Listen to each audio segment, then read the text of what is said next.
Sports TV, man. That's my dude. I rolls with him. You heard what the man said. It's Flight Sports TV.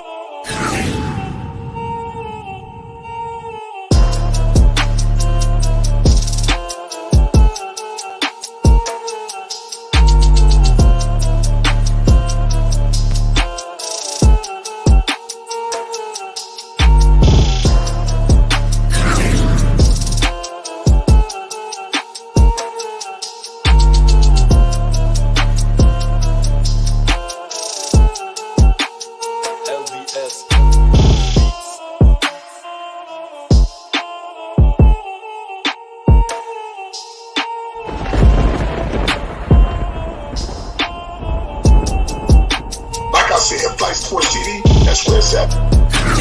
Flight Sports TV.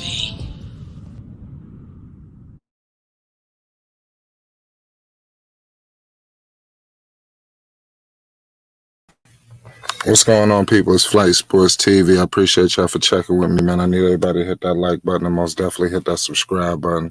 Y'all already know what it is. Hope everybody having a good day out there, man.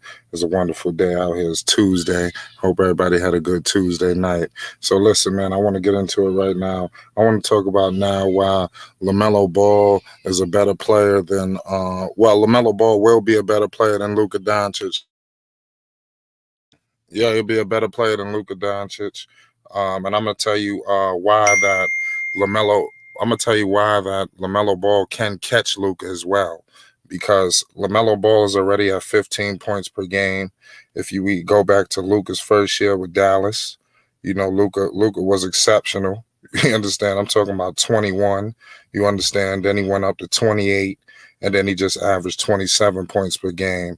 I definitely see Lamelo Ball definitely falling in line with that framework. I definitely see that. So what I want to let you know right now is, can this happen with the Charlotte Hornets? I'm wondering now. That's going to be the question tonight. I want everybody to know. Luka Doncic is in a similar situation. If you want to all things well, you got a guy out in Dallas who they have absolutely no help. You understand? Dallas has no help. You understand? They got Chris Snacks, Porzingis.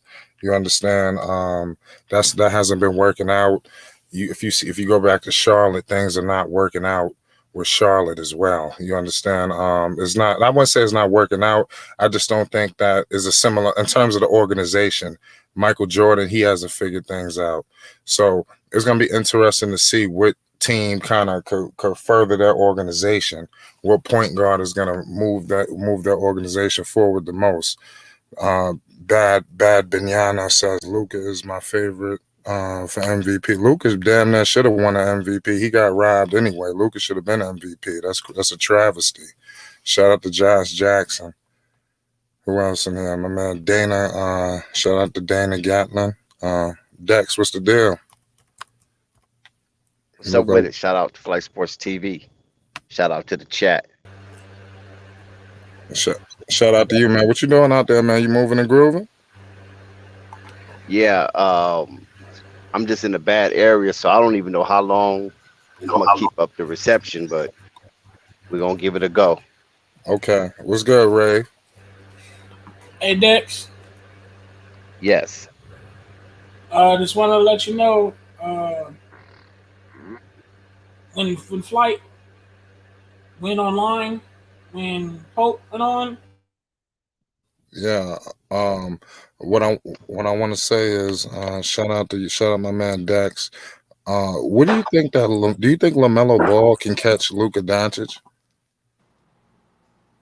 Well, right now, Luka Doncic have taken off like the LTD, whatever that man is with the wings on his heels, and LaMelo probably can, but the only thing about that situation with LaMelo Ball, he's more geared in trying to win something.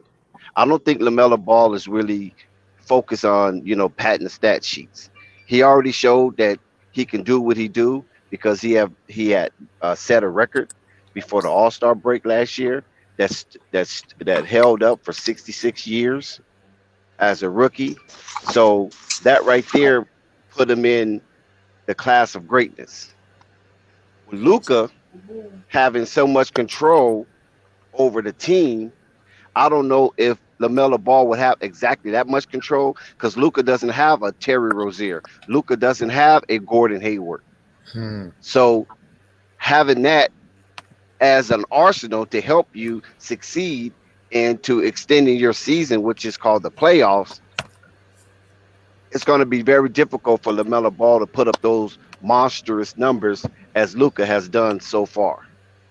Oh, you think so? You don't think Lamelo Ball? I'm expecting Lamelo to definitely his points to take an uptick. How much higher do you think he averages this season? He averaged his rookie year was 15. What do you think he's going to do this second year? I'm expecting about 20. Well, his season says 15, but we have to look at it as when he was a starter because you got to remember all that is a culmination of when he didn't start until when he did start.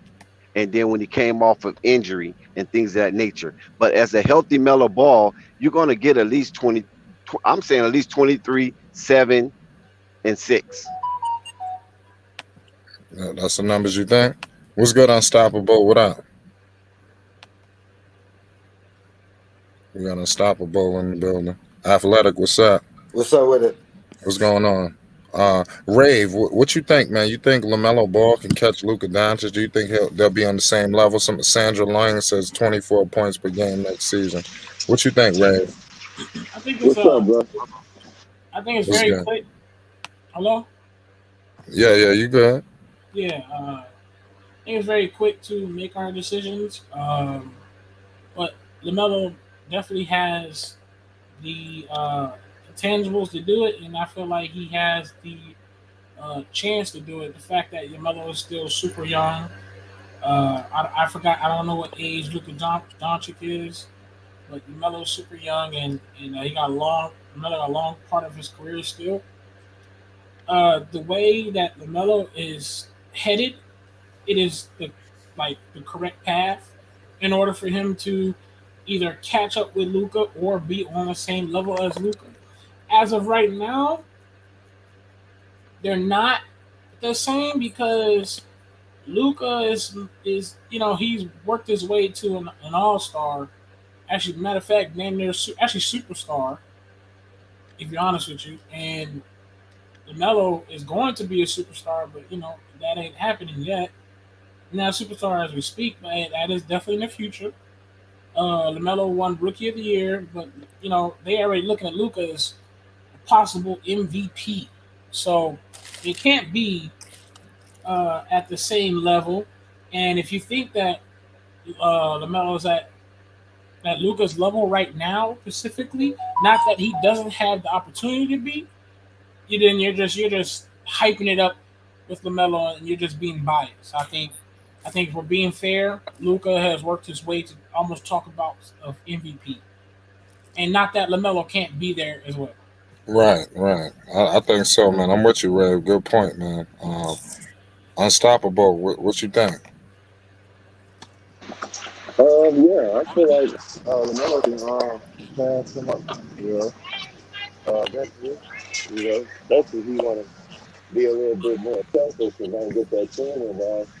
He definitely can pass Luka. Good point. A1, you spoke yet? No. It's okay. Yeah. What you think? Do you think that LaMelo Ball could maybe get to that Luka level within maybe the next year or two? I think they're two different players. I think Luka's gonna always get his stats, right? He's a stat pattern. Yeah, he's gonna get his stats. Where I think LaMelo's already better than him is making his teammates better.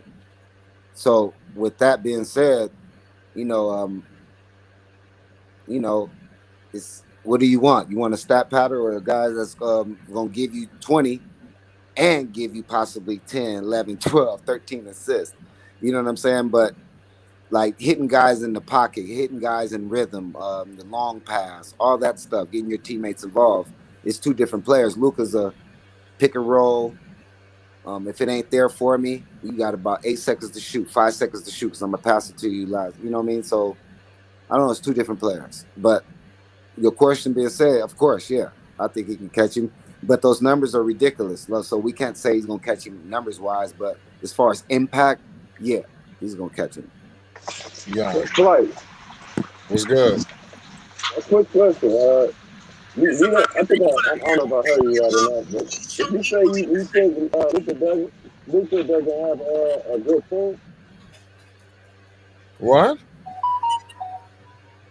no, What you say? I heard you talk. I heard you talk about Luka's team like he doesn't have a good team. Did I hear you right or did I hear you wrong? I can hardly hear. You said that Luca have a better team. No, I said, did you say he doesn't have a good team, so that's why he's doing? Oh yeah, I was That's why about to. he's I was scoring about. I so was much. about to. Well, yeah, we was gonna get into the teams. We could do that right now. Who do you feel like has a better team right now, Lamelo Ball or Luka Doncic? Obviously Luka, but what about the fits? Like, because KP don't fit. So A1, what you think? I mean, shoot. I mean, do they have a better team than Charlotte? I mean, so you got Luca, you got KP, then you got what? Hardaway Jr., then you got who else? You know what I'm saying? That's their big three. Versus LaMelo, PJ. Yeah, I see what you're saying, but I see what you're saying. Yeah, But it could be an argument. I mean, yeah, it can be an argument, but the fit wise, like Luca, like again, like I said, it just goes to who gonna make their teammates around them better. So I think LaMelo can do more with less right now. You know what I'm saying? So I think LaMelo will make those guys better than Luca will make those guys. Yeah, definitely, because Luka is I not think no I think pass. Melo will make Well, and KP's let me not life. say Oh that. my God, KP Pardon would me. be a fucking all world, right? With Yeah, LaMelo. wrong statement. You know what I'm saying? Yeah, So well, Luka Doncic, he get his numbers. He hovering around the triple double every night. But Luka Doncic, like I said, sometimes he just be BSing. Like he not really be trying to make winning plays. Sometimes he just trying to make a play just to to play get to the some crowd. numbers. He's a crowd Yeah, pleaser. You know what I'm saying? Luka a hype man. He You doesn't know, see. The so, thing is, people can't get mad at that because he's from Europe. He's European.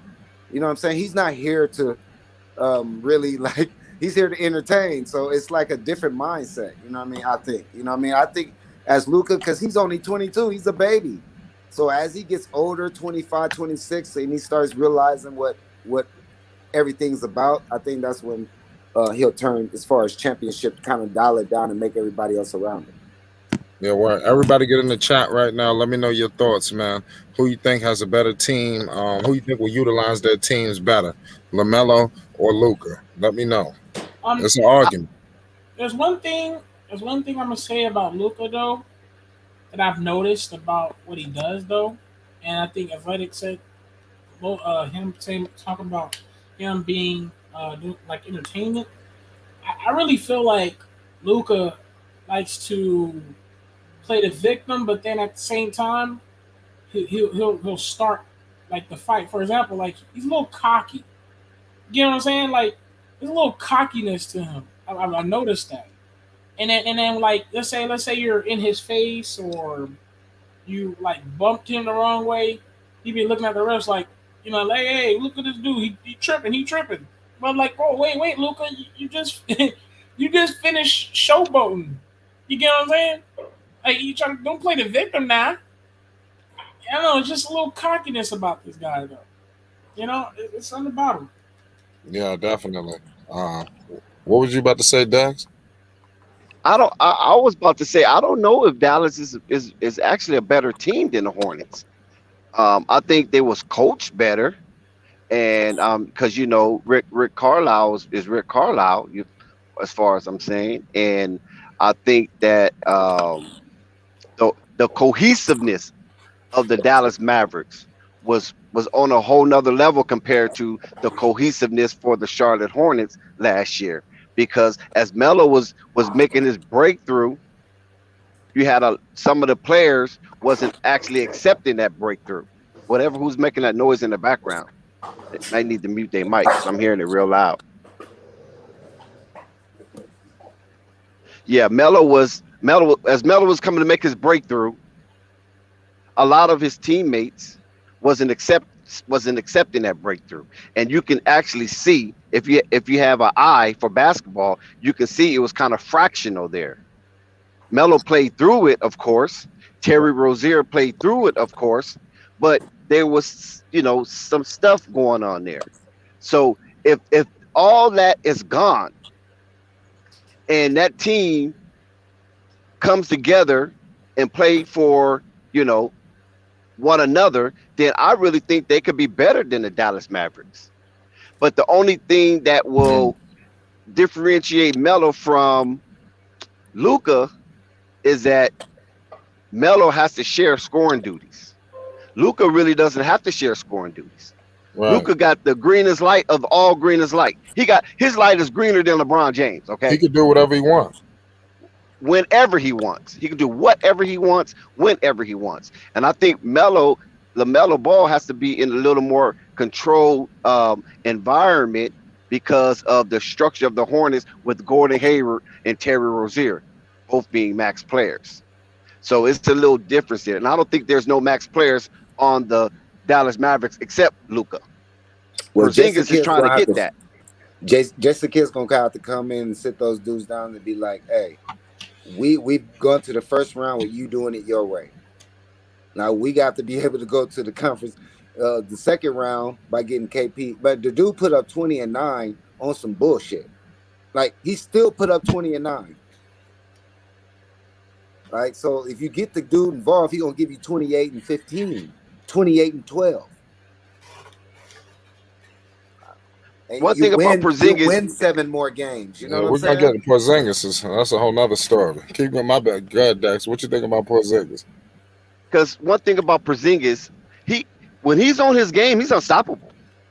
Facts. You can't do much with him because he can take you off the dribble. He'll dump apples on your head. He'll take you outside. You follow what I'm saying? He'll pull up a mid range, and he's not able to do none of that. This is why they called him a unicorn when he was at New York. So we can't forget that.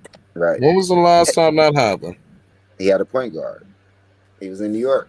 No, fuck. He did a little some of that in Dallas. He showed his glimpse. You feel me? And that's where we come in, glimpse versus the glitch. I don't believe he's a glitch. I believe he was showing a glimpse, and he can't do too much because Luka's already saying, "This is my team. This is my squad." You understand what I'm saying? And that's his complaint. He says he's not touching the ball. He can't get a rhythm, right? Like if I'm giving you 20 and 9 and I'm off rhythm every game. Imagine if I'm involved the whole game. And also, Porzingis can play defense. So you don't forget that. I don't know how many of you guys are familiar with Porzingis' game, especially when he was known as a unicorn. And he was known as a unicorn when KD's in the league, LeBron in the league, Steph Curry was in the league. You understand what I'm saying? James Harden was in the league. Russell Westbrook was in the league. Bradley Beal was in the league. Dame Lillard was in the league. All these players were still in the league. Even Kobe, towards the end of his career, was in the league. So you had some high dynamic players in the league, and this guy was known as a unicorn amongst those players because of his height, his agility, and the things he was able to do on the court. He was basically all world for the New York Knicks. Yes, he got hurt, so he might not be at that level again, but at the same time, his skill level was so superior that instead of being that great player, he just might be, an elite player.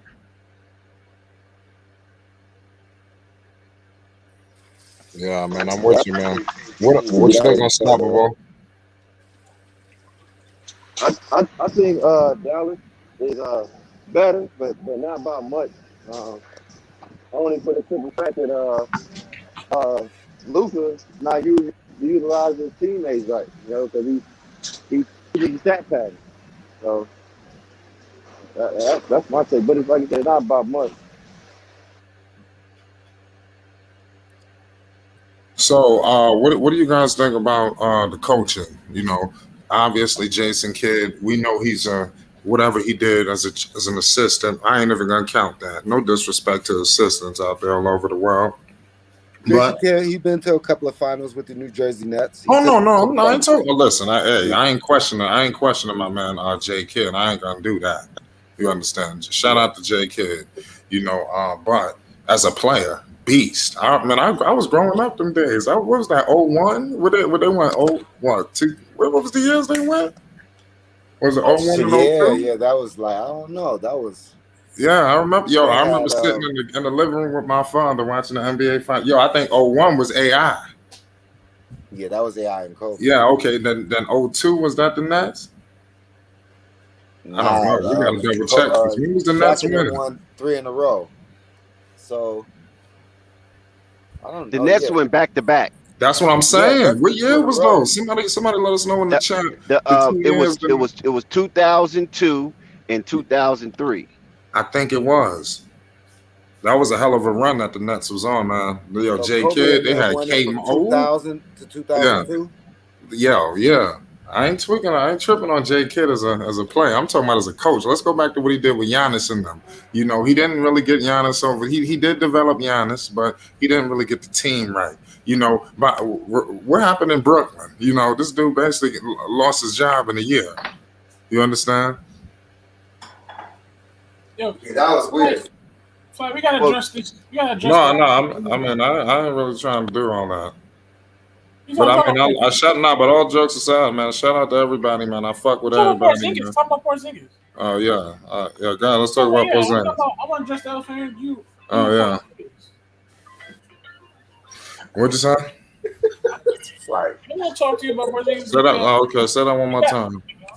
My bad, Can you hear because I was trying to because I was trying to help out with the comments, you know, because basically, a lot of the people talking about we don't be up on the comments like that, so Right. I try to help them out. Yeah. What you about to say? Because I'm gonna answer Purple Baby's question when you're done. All right. I want to have you. It sounded like you have an issue with Porzingis. Oh hell yeah, I got a major issue. God damn it! Listen. Listen, that's for eternity. You understand? Fuck Porzingis. Hold on. So excuse my language. But listen, hold on. Y'all better check my You history. gotta give that man a pass because he joined your organization when they didn't want him. Let me tell you something, man. They I'm booed the about to go darn off shit on out of him. Porzingis. They Porzingis was is roasting trash. him. He went out there and looked like a god. Cool. All right, I'm here to tell you Porzingis is finished. Dude, y'all. So you telling me he not finished? Knicks, listen, here's what I'm saying. As a player who was hey, give Lonzo or Lamelo Porzingis to see how finished he is. I'm just saying the way Porzingis was handled when he got drafted, right? It was all up on him, bro. They was booing him, social media roasting him. Like, what is this? People was calling him a giraffe for no reason, a waste of a pick. Booing, he got booed on his draft. That is a confident player. He went out there and dominated on the New York Knicks. And that's facts. Facts. Listen, Porzingis. I understand what you're saying, but this dude was the man in New York City. I'm talking about. He had it all. You understand? Bright lights, you know, caviar, and this dude went to go carry bags up in Dallas. What the hell is going on with that, Ray? Answer that. What happened with that situation? Man, he fucked around and he just not made for it. Some dudes just ain't got the heart. Porzingis is finished, man. So went sour somewhere. He got into an argument with somebody. Listen, man. When he got hurt, when Porzingis tore his ACL, they was the fourth seed in the Eastern Conference. You hear me? Yeah. And that once Porzingis fucked around, I know this story vividly. You understand? So basically, the next year, he's out for the ACL. The Knicks are tanking for Zion. It's clear. You understand? This dude up in the front office going crazy, bitching and moaning, and then mess around and force a trade. You understand? Talking about he doesn't understand where the direction of the franchise was going. Nigga, we was just in the fourth seed last year. You don't see that they tanking? I mean, this was retarded. Porzingis, he was retarded for what he did, man. He should have stayed. I think they would end up getting R.J. Barrett, or it would have been R.J. Barrett and Zion. R.J. Barrett and KP. I don't think they would have had, and I doubt they would have had Obi Toppin. You know. Yeah, but they still would have had Julius Randle. Yeah, you right. Well, who knows? Probably. Yeah, I think they was KP to the they was pursuing him. Right. Exactly. Yep. Yeah, you're right. So that would be nasty if they would have had Julius. We just gonna dream about that. That'll be crazy. Yeah, see, he wanted out. I think he wanted out because he was seeing that number one draft pick, if the Knicks received that number one draft pick, then that would probably diminish some of his role, especially coming back from that nasty injury. And I don't think he wanted that. And I think Mark Cuban, told him, hey, man, come over here and play with Luca. Y'all both foreign players. You follow what I'm saying? You don't have nothing to worry about. Luca's going to feed you because that's what he do. And unfortunately, it didn't work out that way because Porzingis and Luka. Listen. I just think Porzingis feel like, dude, you younger than me, right? First of all, you're younger than me. Second of all, I had the league by storm while you were still in high school. You understand what I'm saying? So he's looking at Luka like, you should kind of look up to me, not me looking up to you. Right. So I was at the Knicks. You with the Dallas Mavericks. I was at the most praised franchise. I mean, not praised, but the most valued franchise in the NBA. Yeah, You know what I'm saying? So I'm playing at Madison Square Garden under the bright lights. You know what I'm saying? In downtown Manhattan. So you in the country. You're playing with Dallas. So our mindset don't compare. But Luka wasn't going for that. Luka was like, nah, man, this is my team. You know what I'm saying? Either fall in or fall out.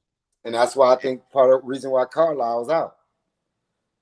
Yeah, Carlisle's out because Carlisle, he's been around long enough to know that you're not going to win with the style that Luka brings. Exactly. You understand? It only going to get you so far. It's almost like James Harden. You follow what I'm saying? You're just not going to win. James Harden was fortunate enough to get to the Western Conference Finals and be up 3-1. I mean, he was just that one game away. But I don't know if he would have won a championship.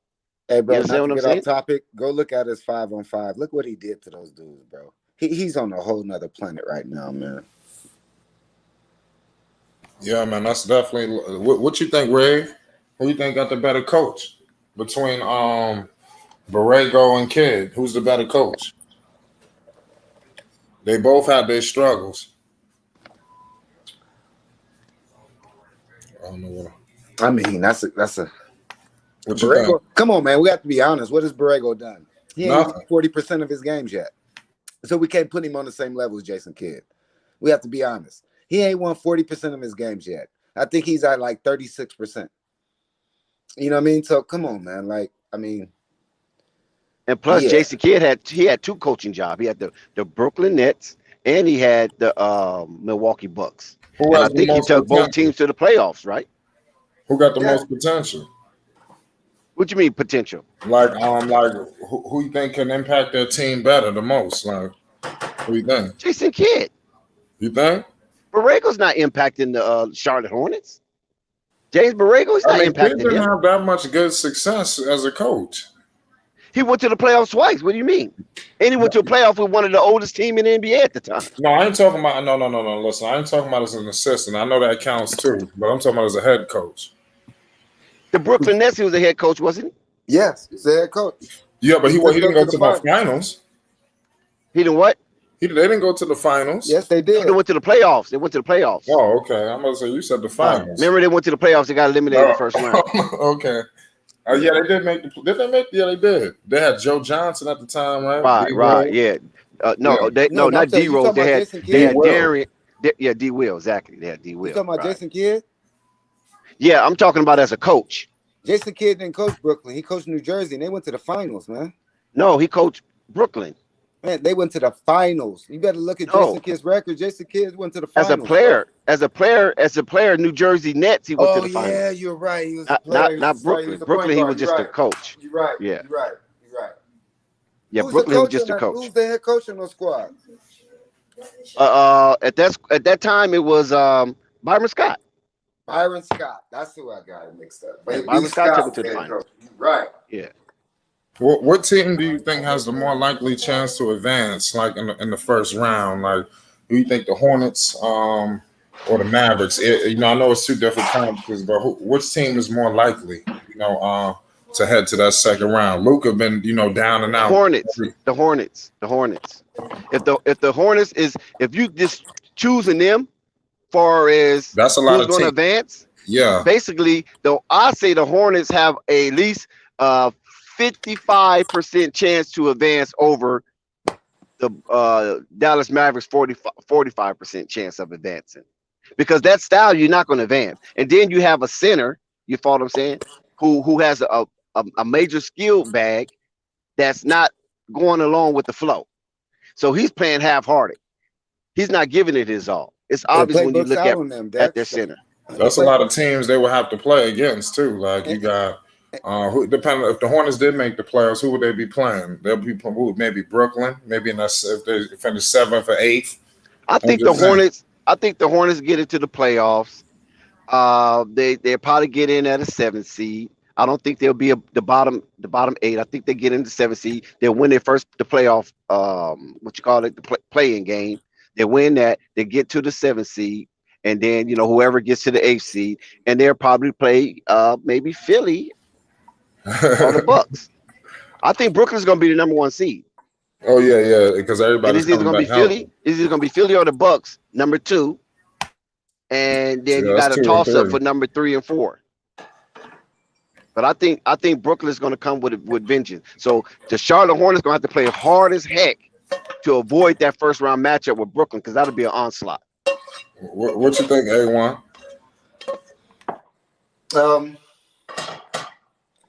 Yeah, I mean, the idea is to finish in that top 6 seed so you avoid that play-in, avoid Brooklyn and avoid Milwaukee, whoever they're going to be those top 2 seeds. But I see Charlotte making top 6. But as far as Dallas, the playbook's out on them, so they can play whoever. They know how to. The playbook's out. They know how they're going to play. Everything's going to go through Luca. You stop everybody else. Let Luca do his thing, bro. You know what I mean? And that's how you beat them. They're going to get swept. If they play against a good team, they're going to get swept every first round, man. And they might have a gentleman sweep every first round until he learns how to win. And I'm not comparing him, but Jordan was the same way. Jordan put up 37, and he was gigging until your boy came in. Phil Jackson said, "What happened on that timeout?" He said, "Is Jordan?" Phil Jackson said to Jordan, "Is Paxson open?" Jordan said, "Yeah." He said, "Pass it to him." You know what I mean? It's that simple. What would another loss on Luka Doncic'S playoff record? What the hell would that do for his legacy? I mean, I just feel like this dude cannot lose another playoff. A1, what's start with you? It ain't going nowhere, man. He's gonna have to learn that long tail that Jordan had to learn, that LeBron had to learn. Carmelo, 8 years, and unless he changes his game and says, "All right, I'm going to get everybody involved. I'm going to cut down my scoring to around 23, 24, but I'm going to average 13, 14 assists." If he does that, yeah, he'll get there faster. All right, he'll attract more players to play with him, but playing that style of game, and who's going to want to play with him, especially with KP, saying it, bro, I'm giving you 20 and 9 and I'm getting the ball, I can't catch a rhythm. He's the quarterback. He's the point guard. His job is to make everybody else better. But now it's just scoring. Tell me the last point guard that was a scoring point guard that won a chip. Yeah, man, I'm with you, man. What you think, Dax? Probably the last scoring point guard that won a chip like that. Ooh, okay, Isaiah. Let's see who's after Isaiah. Curry. I think Steph Curry is the last scoring point guard to win a chip, if I'm not mistaken. And I'm not counting the chip with Kevin Durant. I'm counting the chip with the Andre Iguodala winning MVP. That's the chip that I'm counting. Where So even though Curry didn't really show up, but you follow what I'm saying? The last one, true point guard, will say Isaiah. And Isaiah, gave you 19 a game? You dig what I'm saying? Mm-hmm. But he gave you 11 assists. We got T Sam and Nate in the building. What's good, T? What's going on, man? Sure, man. How you feeling? Doing well. Okay, what's your thoughts on this topic, man? Let's talk basketball. Yeah, man. I mean, yeah, it's true. I've been said that. I was wondering as Dex was talking, I wonder if Kobe came to that understanding towards it. Maybe after he retired. So I remember he told Harden that it's good that he was, because I think a few years back Harden was playing out of this world. He was dropping 30-point games every other game. and they told Kobe about it, and Kobe said it's great, but he's not gonna be able to. He ain't gonna win like that. championship Yep. that way. I know exactly what you're Exactly. talking about, T. Sam. Yeah. So right, so with Luka, man, and if Flight brought this out, I don't know if y'all caught that video that Flight did maybe a couple weeks ago when he talked about Luka. They say he's this great playmaker, but he how you can have this great playmaker and you underutilizing Porzingis? That don't make no sense.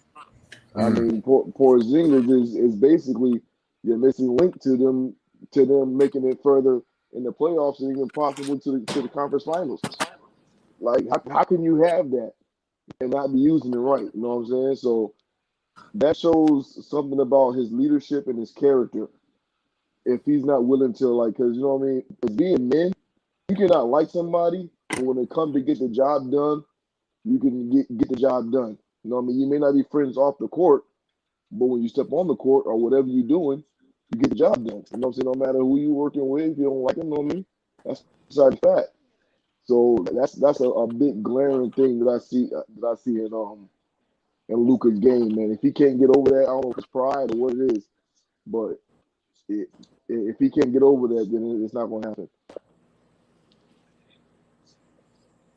See, and another thing that you got to come to grips with is that who do he see on his level that he can feel confident enough to really share the ball the way it should be shared? Because that's what a lot of these greats go through. Even Kobe went through that for a time period until he got Paul Gasol.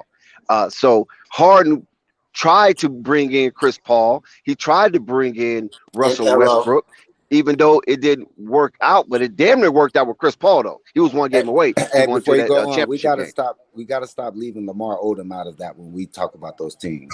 We got Murgott in the building. But the only reason why I didn't mention Lamar Odom because Lamar Odom was so sometiming. Bro, he was an sometiming. integral part, man. He always gave us. Peace, He family. gave us his bad games was 10, 10, and 7. You know Yes, what I but mean? we know Lamar can do better than that. And also, yeah, Andrew Bynum, who some days he want to be Andrew Bynum, and some days he's want to be Andrew. Yeah, because he could fuck that motherfucker, boy. Whoa, when he You wanted know? to play, Exactly. He was unstoppable. unstoppable.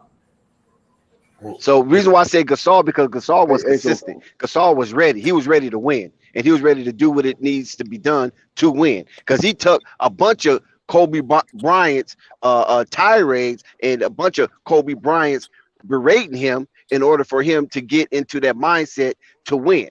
You follow what I'm saying? We ain't just out here playing. We trying to be out here winning because Kobe done already had a taste of winning 3 in a row. And so he wanted it, and then he saw Shaq win without him. So he wanted to win without Shaq bad. So that's why I mentioned Paul Gasol. The problem with Luka. And that's the problem with Luka. Luka ain't going That's there the problem with Luka, yeah. For the simple fact you see him, when you see Luka playing and he like doing silly stuff like not passing Porzingis the ball, like, yeah, Luka, you the one, but Porzingis is a 2. So he got to make that work, man. He got to make, and that's the one problem that Melo does not have. That's the one thing that will give him the leg up long term over Luka if Luka does not develop that type of mentality of basically getting the people involved, despite his own. If he has to score less points, then so be it. You know what I'm saying? Melo don't have that problem. You know why? Because LeVar got that out of Lamelo real early. So let me ask you a question, T. He got Sam. that hero ball out of Lamelo. Let me ask you a question, T. Sam. Go ahead. So exactly along those lines, what you think Melo would do with KP? Oh, it'll be over. It'd be curtains. It'll be over. Yeah, it'll be it'll be over. It'll be curtains, exactly. Because like you said, I don't know if Dex said that somewhere or Athletic One about the fact that Porzingis would do like 20 and 5 or something like that this past season. Yeah, and that's with Miss Claudia Taylor. How you doing? and that's being underutilized. So imagine if you had somebody feeding you. And you know, look now. I'm gonna give you a perfect example because we all know that Lamelo and Lonzo's IQ and their passing ability, as far as a point guard, is kind of it's the same. It's the same, and we know how Lonzo does with scoring centers. So just imagine what Melo would do with that. Exactly. Yep, him and Lonzo. You're right. I mean, Lonzo's licking his chops with Vooch, but KP can jump. He'll like Dex said. He'll put some apples in your basket. You know what I'm saying? For real. Yeah, he done it. You know what I'm saying? He done it and he done it in the garden. You know what I'm saying? Right there in the Mecca, well, with all the lights shining on him, neon I don't know lights, why you got unicorn. that big ass bright shiny toy. You ain't using it. Yeah, because they beefing. It's obvious. These two Peace, guys are family. beefing. Who's really going to be the face of this franchise? And right now, it's already been chosen. Luka's been crowned. You understand what I'm saying? He's been crowned that Maverick. He's wearing that cowboy hat, that big Maverick cowboy hat. That's what Luka is doing. Hey Dex, but I don't think that's a problem with Dex. I don't see Porzingis as somebody. If Porzingis was getting the proper touches, I don't think he have a problem being a number two. But he's not Yeah, if getting he was the proper playing with touches. LeBron, If Sam, you got to but you see what I'm remember. saying, though? You got to remember the I mindset that think Luka's coming out of. I think it's also an adjustment factor for Porzingis because he went from being the guy Yes. to being the number Yes. two. So Exactly. it's an adjustment factor for Porzingis because you can even tell by a lot of his interviews based off his personality. Yep. He was that guy in New York or going towards that stardom. Now he's been, swifted and Relegated. almost moved to the back burner because of Luca. But And what I makes think it it's worse, Playboy, is he still gave you 20 and 9. but That's his also, case that he can rest his hat on. You know what I mean? yeah, he can, and I agree with you on that. Now, I do agree that there is tension between both of them, and there is a issue between sometimes what T Sam touched on that Luca does frequently, where he tries to do a little bit too much hero ball. So he does do that. However, we do have to sit here and evaluate Porzingis as well. He's 7'3". He plays a lot smaller than what he is sometimes. Talk to him. So that's the issue with Porzingis. Because you can look at the film of Porzingis and you can look at the stats of Porzingis. Majority of his shots come from the outside with the Mavericks compared to when he was with New York. He's getting everything in the inside. Now, I will say this: I think it's, Coaching and point guard. I think too as well. What plays a role into it is the kind of coach that Rick Carlisle was. Maybe the adjustment with a new coach might change things. Also with Luca, I don't think Luca is utilizing him a lot more as he should in the pick and roll. But also Porzingis has to be a little bit more aggressive when he gets in the paint because he takes very bad mid-range shot sometimes when you look at the film on him. So I think basically what he has to get a little bit more assertive by getting to the rim and being more effective because he's a great free throw shooter. So he needs to get more to the rim and look to find better ways to get easier buckets for himself around the rim. I think that's where the issue is with KP right now.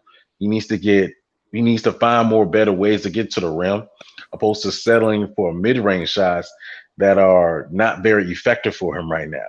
I think he needs to get more things to get himself going at the rim, then step out. But why I think he that's got to do that though? But why does he have to do that? When he if he was on the Knicks, there'd be a lot for the third, fourth spot. You said what? Now what T Sam? Go ahead. If he was on the brother. Knicks, go ahead. My point is that my point is that Porzingis should. So if Porzingis was playing with either Chris Paul, Lonzo, or I'll say Lonzo and Lamelo, he wouldn't have to work hard to get into the paint because once he gets down there, they'll drop the ball to him right where he needs it at. You know what I'm saying? Well, You're right. but I He'll think, be in but I think mismatches. that, You know what but I I mean? He'll think be in that's what, mismatch situations. yeah, For but I sure. think that also plays into some of, like I said before early in the conversation, this plays into coaching and Luca, Yep. because Yes. Yes. Luca sometimes basically, for example, now if you watch the film sometimes in the playoffs, you know, you see some of the shots Luca take, and he hits them, but it's like, come on, Luca, really? So it's Luca sometimes does take, you know, a lot of times one-on-one mid-range shots when KP does have a mismatch. Because if the simple fact is that Luca's so good, he takes the shot, but is it really the best for the team though, for you to be doing all that? Exactly. So that's the thing. That's the issue that Luca's running into, in which a lot of players ran into. LeBron ran into that situation. Kobe, Jordan, and it's not me comparing Luca to those players. Please, I'm just please comparing the don't. situation. I'm just comparing the situation compared to them. Whereas Yeah. you have That's this a good great take. player, that basically has this great skill set, but he's not maximizing it by using everybody on the court, to Because you don't get trust him. easier. But yeah, and that comes around there too, where he doesn't really. They have very good. You can see they have tension, but it's shown that they play well together. The problem is, they have to get more comfortable. I mean, even Mark Cuban even said that Dirk had issues with certain players on the team. He had issues with Steve. He had issues with Steve Nash in the beginning. He had issue with Jason Terry, Jason Kidd, until their relationship evolved, which I think his best relationship probably was with Steve Nash. But their relationships evolved and they became the players that they were together. So we just have to see how the relationship evolves from now to see if they find that trust in one another. But I do agree that, with the type of players that LaMelo and Lonzo are, they're going to find ways to get you baskets. I mean, look at what Lonzo did with Brooke Lopez. Look at what Lonzo basically did with Zion. Look what Lonzo did with even Steven Bi Adams. with Bi he Bi. made those guys look good. I mean, you can literally argue and say that Lonzo one of the Got those reasons guys why paid. that Bi got paid. Yeah. Yep. So I And mean, check I mean, this and be out. very honest with you too. But hold on, but before you get your take, T-Sack, I'm gonna let you cook real quick. I got two last things. You even look at Take your Zion. time. You even look at Zion. It's not to take anything from Zion, but Lonzo, a lot of those passes that Zion got, Lonzo made them things look easy, and Yep. we're just and we're just looking on the. A lot of folks just look at the highlight of Zion dunking, but look at some of the passes that Zoe makes. A lot, and the thing is too, me personally, we can get in a debate all day of who's better between LaMelo and Lonzo as a better passer. You can nitpick and get down to the gritty of it. But as far as me, when it comes to that deep pass, as far as the alley-oop pass, I think Lonzo's the best in the game right now. Talk to him. I think Melo is a more creative passer and better in the half court.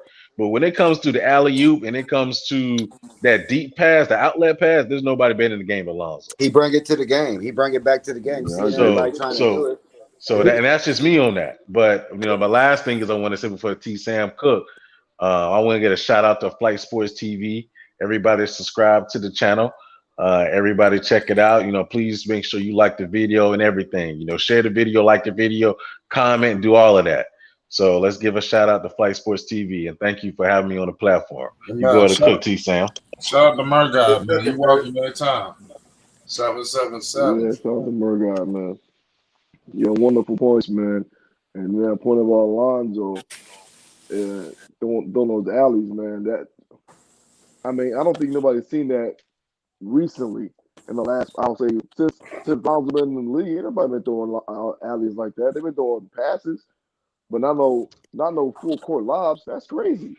Nah, three I ain't quarter never seen court it. lob, three I ain't quarter never court seen it. lobs like that, man. Nah, man, I've been that's watching basketball unheard since of. the '70s.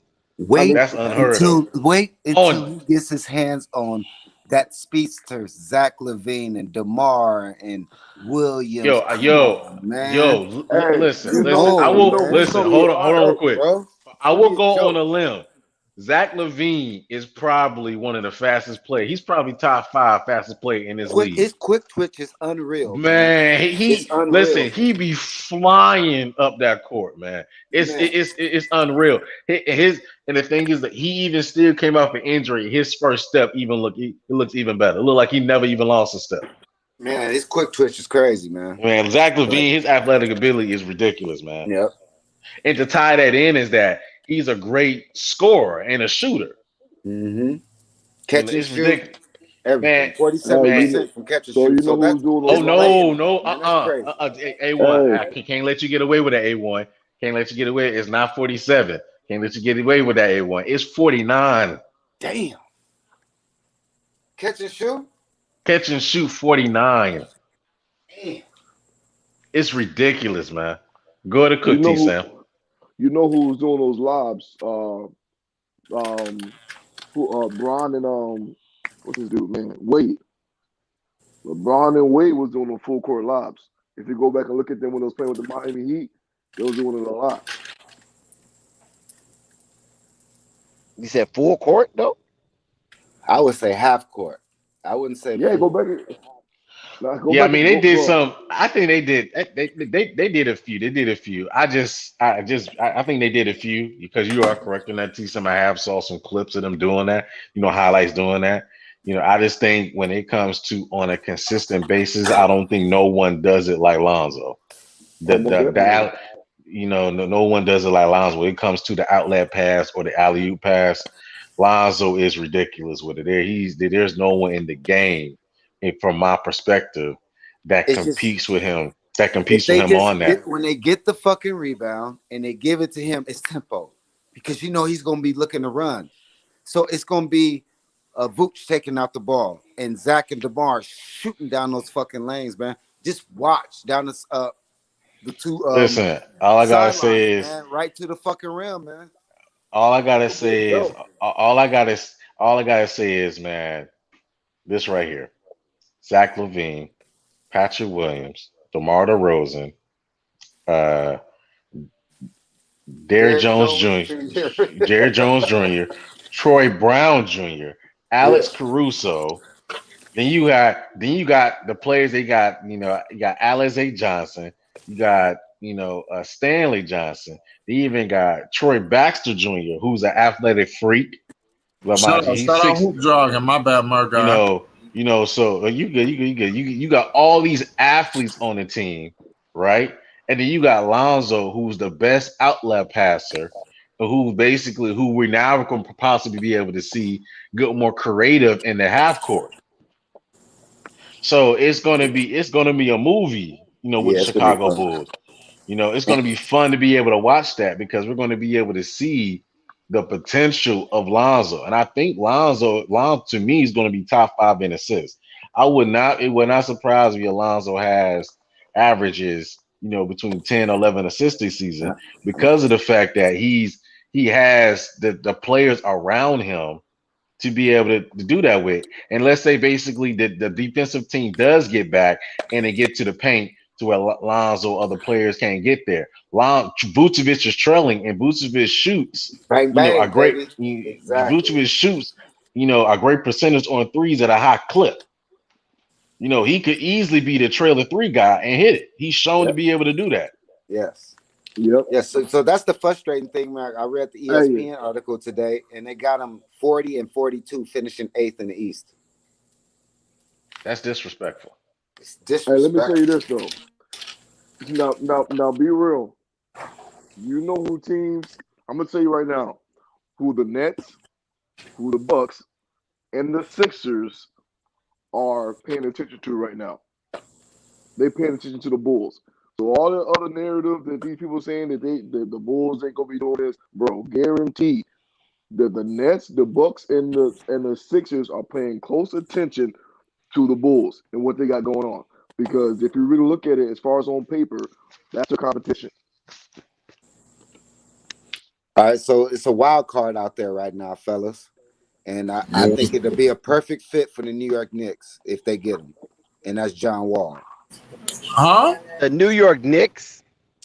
We don't need him. Nigga, Joe, don't. bro, John Wall is mark it down for 22 and 10. Well, I'll take Kemba over him. No, Oh. leave. John Wall I got to go personally- somewhere else. He's got to go somewhere Rose else. is better than him too. That backcourt is too loaded for the Knicks for John Wall to go to. John Wall best suit someplace like the Boston Celtics. They said New Orleans. They said New York. They said the Knicks, New Orleans. and, New Orleans is a good place. The Knicks, New Orleans. And That's where he OKC. might end up. He might end up in New Orleans. But the Sixers, no, because Ben is not going nowhere, regardless of what everybody's trying to they think said of the Ben. Sixers. Yep, it was the Sixers. Yeah, New Orleans, but he's and New not York. going to Sixers. He's not going there. The Sixers, New Orleans, and New York. Joel Embiid got his contract. Joel Embiid is good. Joel Embiid is trying to get Ben Simmons back. Joel Embiid is trying to apologize to Ben Simmons for whatever misunderstanding they had during the playoffs, because he was a little upset how everything went down, and he's tired of getting eliminated too soon. You understand what I'm saying? So Joel Embiid wants Ben Simmons back. Doc Rivers wants Ben Simmons back. That ship Ben is sailed. Simmons is going to be no, it's not. Trust me, it's not.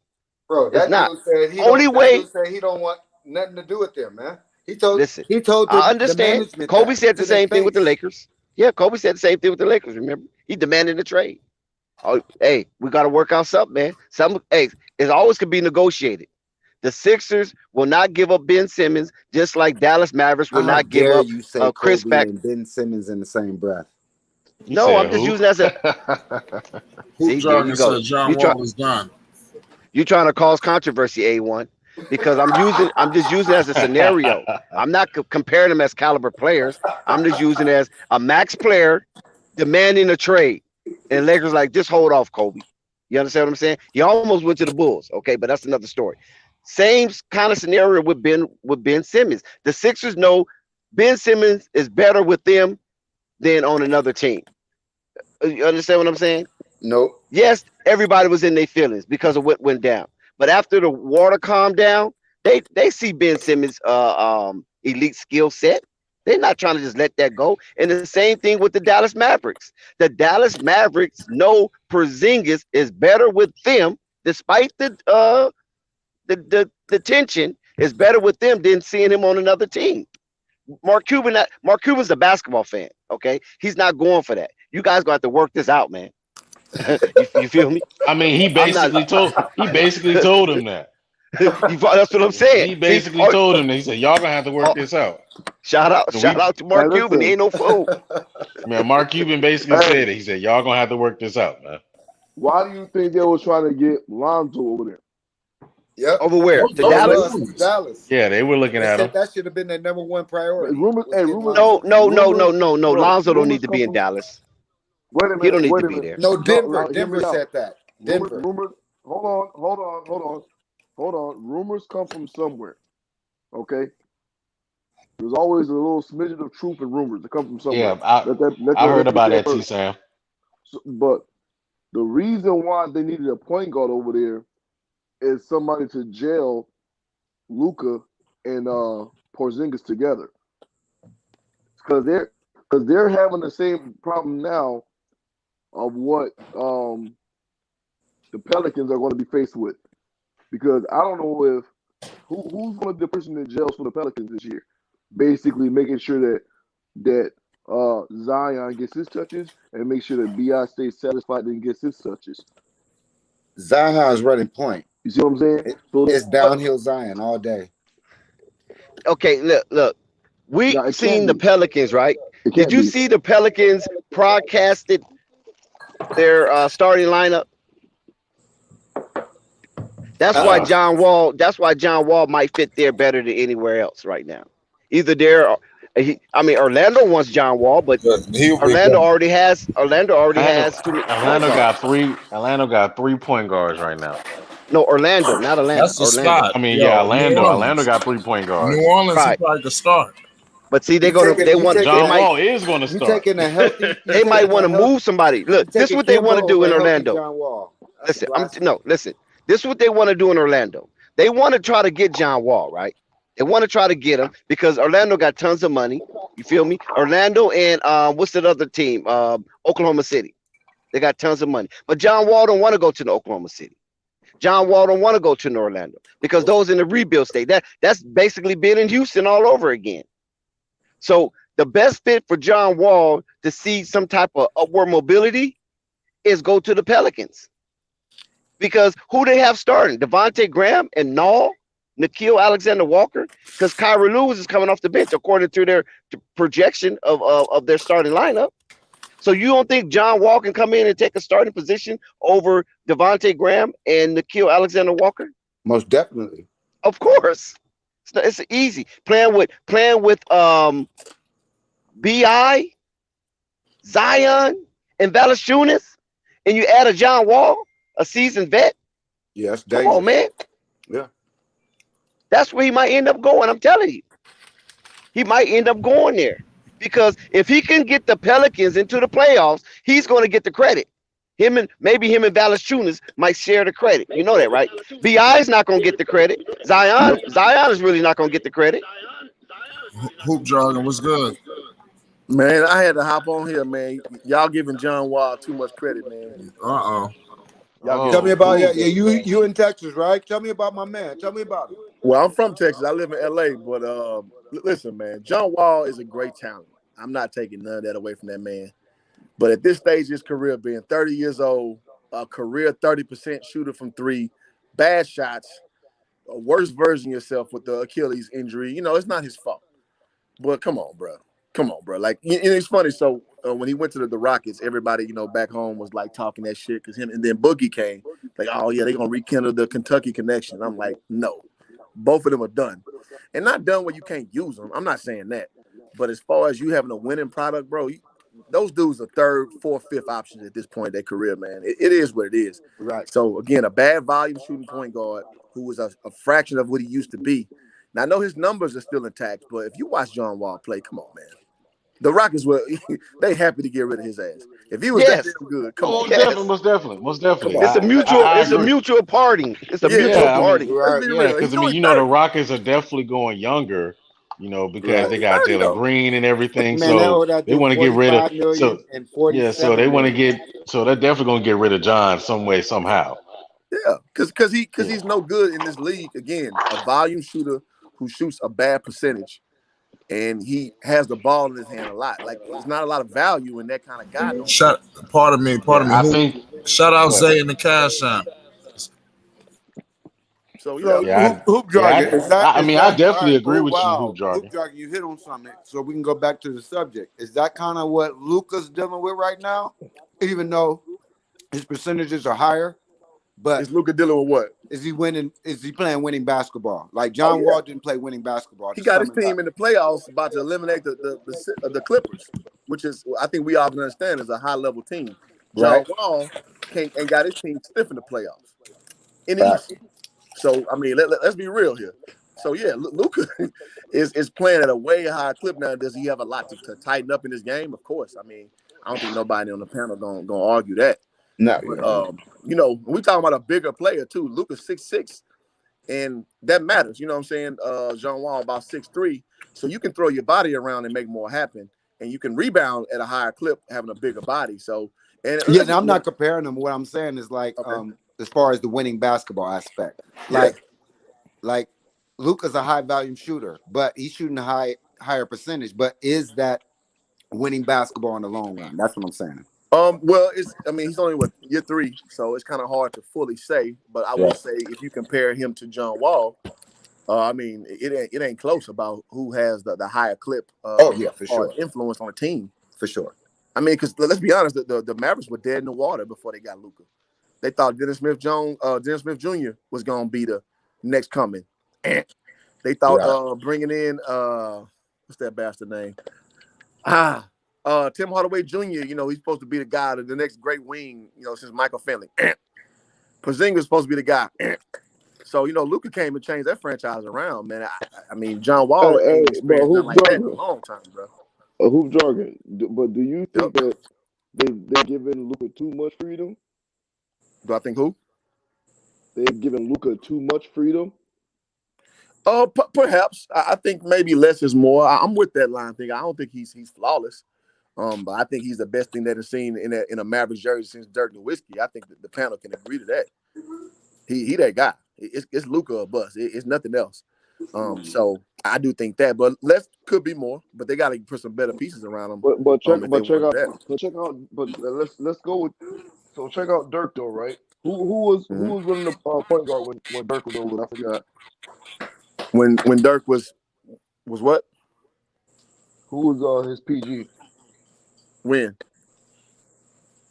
I mean, he What had part of his career? multiple. I mean, he had multiple. He Yeah, he had had a lot of them. What point of his career he you had talking Steve Nash. He had Jason Kidd. about? He had of course JJ Barrera. I mean, he had many. Who was it what point of career you talking about? The one he won with was Jason Terry and Jason Kidd. Yeah, and Barrera. Yeah. And Barrera had a really, really good series also. Shit, yeah, he had a whole good playoffs. Okay, I'm a Laker fan, man. We had nothing for him. I'm pretty much going back to my other point about the Mavs needing a dominant point guard. Not dominant, just I would say an adequate one. But when I say dominant, I mean somebody that basically is a floor general. So well, that's what Luka is, though. So I would say a compliment to him, probably. But Luka can't be that, though. That's my point. Luka can't be that. He's always been that, though. He's always been that. But even in for ACB. No, I'm saying he can't be that, and he cannot be that, and the Mavs be a winning organization. I would say they're a winning organization with a lot missing on their team. I would say that they doing. I mean, they were about to eliminate the Clippers, bro. And I think we can look at the two rosters and see who the better team is pretty easily. Right? I just think he needs a. I don't think Clippers should have lost the game in that series. They should have lost a game. I think probably one game, but that should have been a 4-1 gentleman's sweep for sure. This is my thing with Luka right here. The only thing really, because I think I know what T Sam is harping on. The only thing Luka really just has to do is trust his teammates a little bit more. The ones that do actually want to play and step up to the plate. Just watch film, see some of his critiques and just make better adjustments. That's it. If someone has a mismatch, if Porzingis has somebody that's he should take advantage of, then you of course give him the ball. But another thing too is at the same time, Porzingis has to step up to the plate and take advantage of that player. You can't be 7'3", playing like you're 5'8" on the basketball court. That's facts. But right, that's real quick. Said.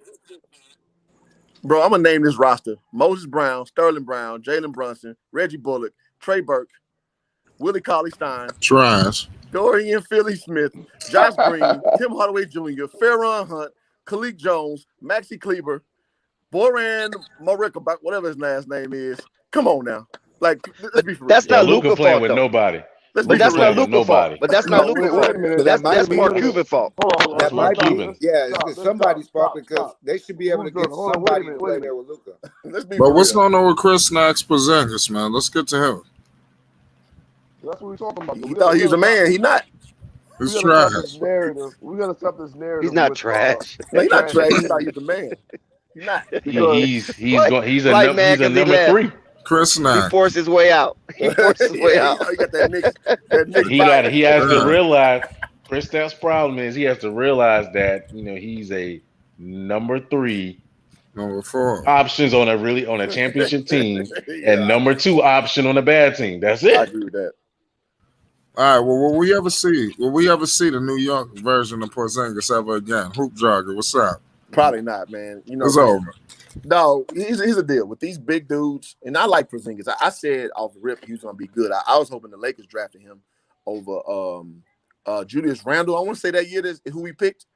I wanted Porzingis because he got good feet, he got good hands, he got good dexterity. Because he was hooping and I tell people all the time, if you hoop in the ACB league, which is in Spain, and you ball out, chances are you're gonna do well in the NBA. Right. Luka, Serge Ibaka, Ricky Rubio, you name it. So to me, his early years was important. But Capazzo. Who's that? Capazzo, the one Melo said, fuck you. You ain't gonna get no playing time. You're a bench rider. Oh shit. Capazzo. Remember him? But yeah, so you know what I'm saying? But for the most part, if you ball out in the ACB league, you're gonna do well. So I knew Porzingis would be fine.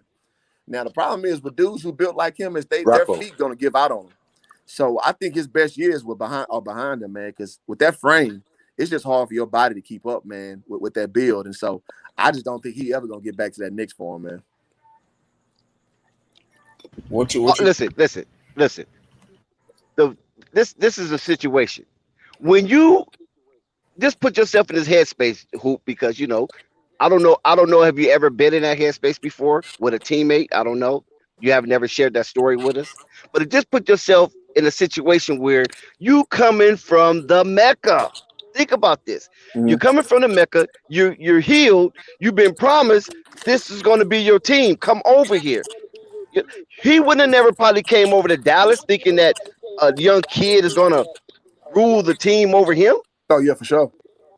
He really thought Chris Betts really thought that the Mavericks going to be his and he was going to have free reign.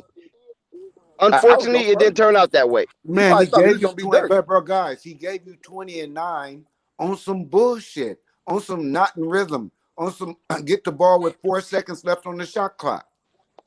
Like it's crazy. They got a whole clip of him getting the ball with 3-4 seconds on the shot clock, and he still gave you 20 and 9. So to me, you put a LaMelo or Lonzo, you give him that type of point guard, he's gonna give you more productivity. That's what Okay, I agree with you, Keep him A1. involved. He'd be more active on defense. Big man need to be involved.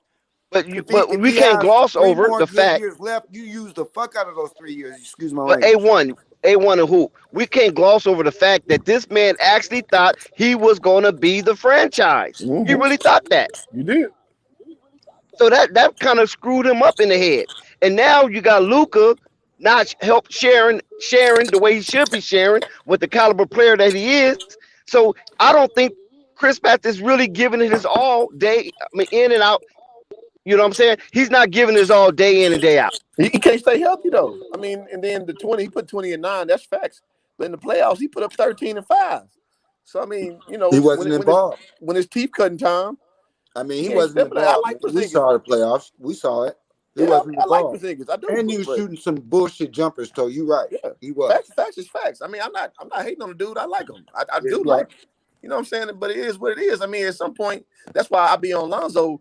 I'm a big Lonzo fan, but when people try to make excuses, I'm like, and I understand the excuse. I mean, Give it that there's word a reason. There's a reason for it. But A1 players step up past all that shit. That's just how it is. That's how the alpha kingdom work out. If you are alpha, you step up, or you go to the side and you make excuses the rest of your life. Okay, so what you want him and Porzingis? I mean, Chris Betts, Porzingis, and Luka Doncic in the locker room throwing blows, and whoever don't get the black eye. Right. Hey, look, and whoever don't get the black eye, that's who run the team.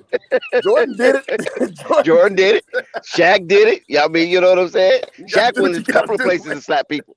He went to 2 teams to slapping on people. Hey, man. Yeah, he did. You know what I'm saying? Shaq was down there slapping them niggas up in Phoenix.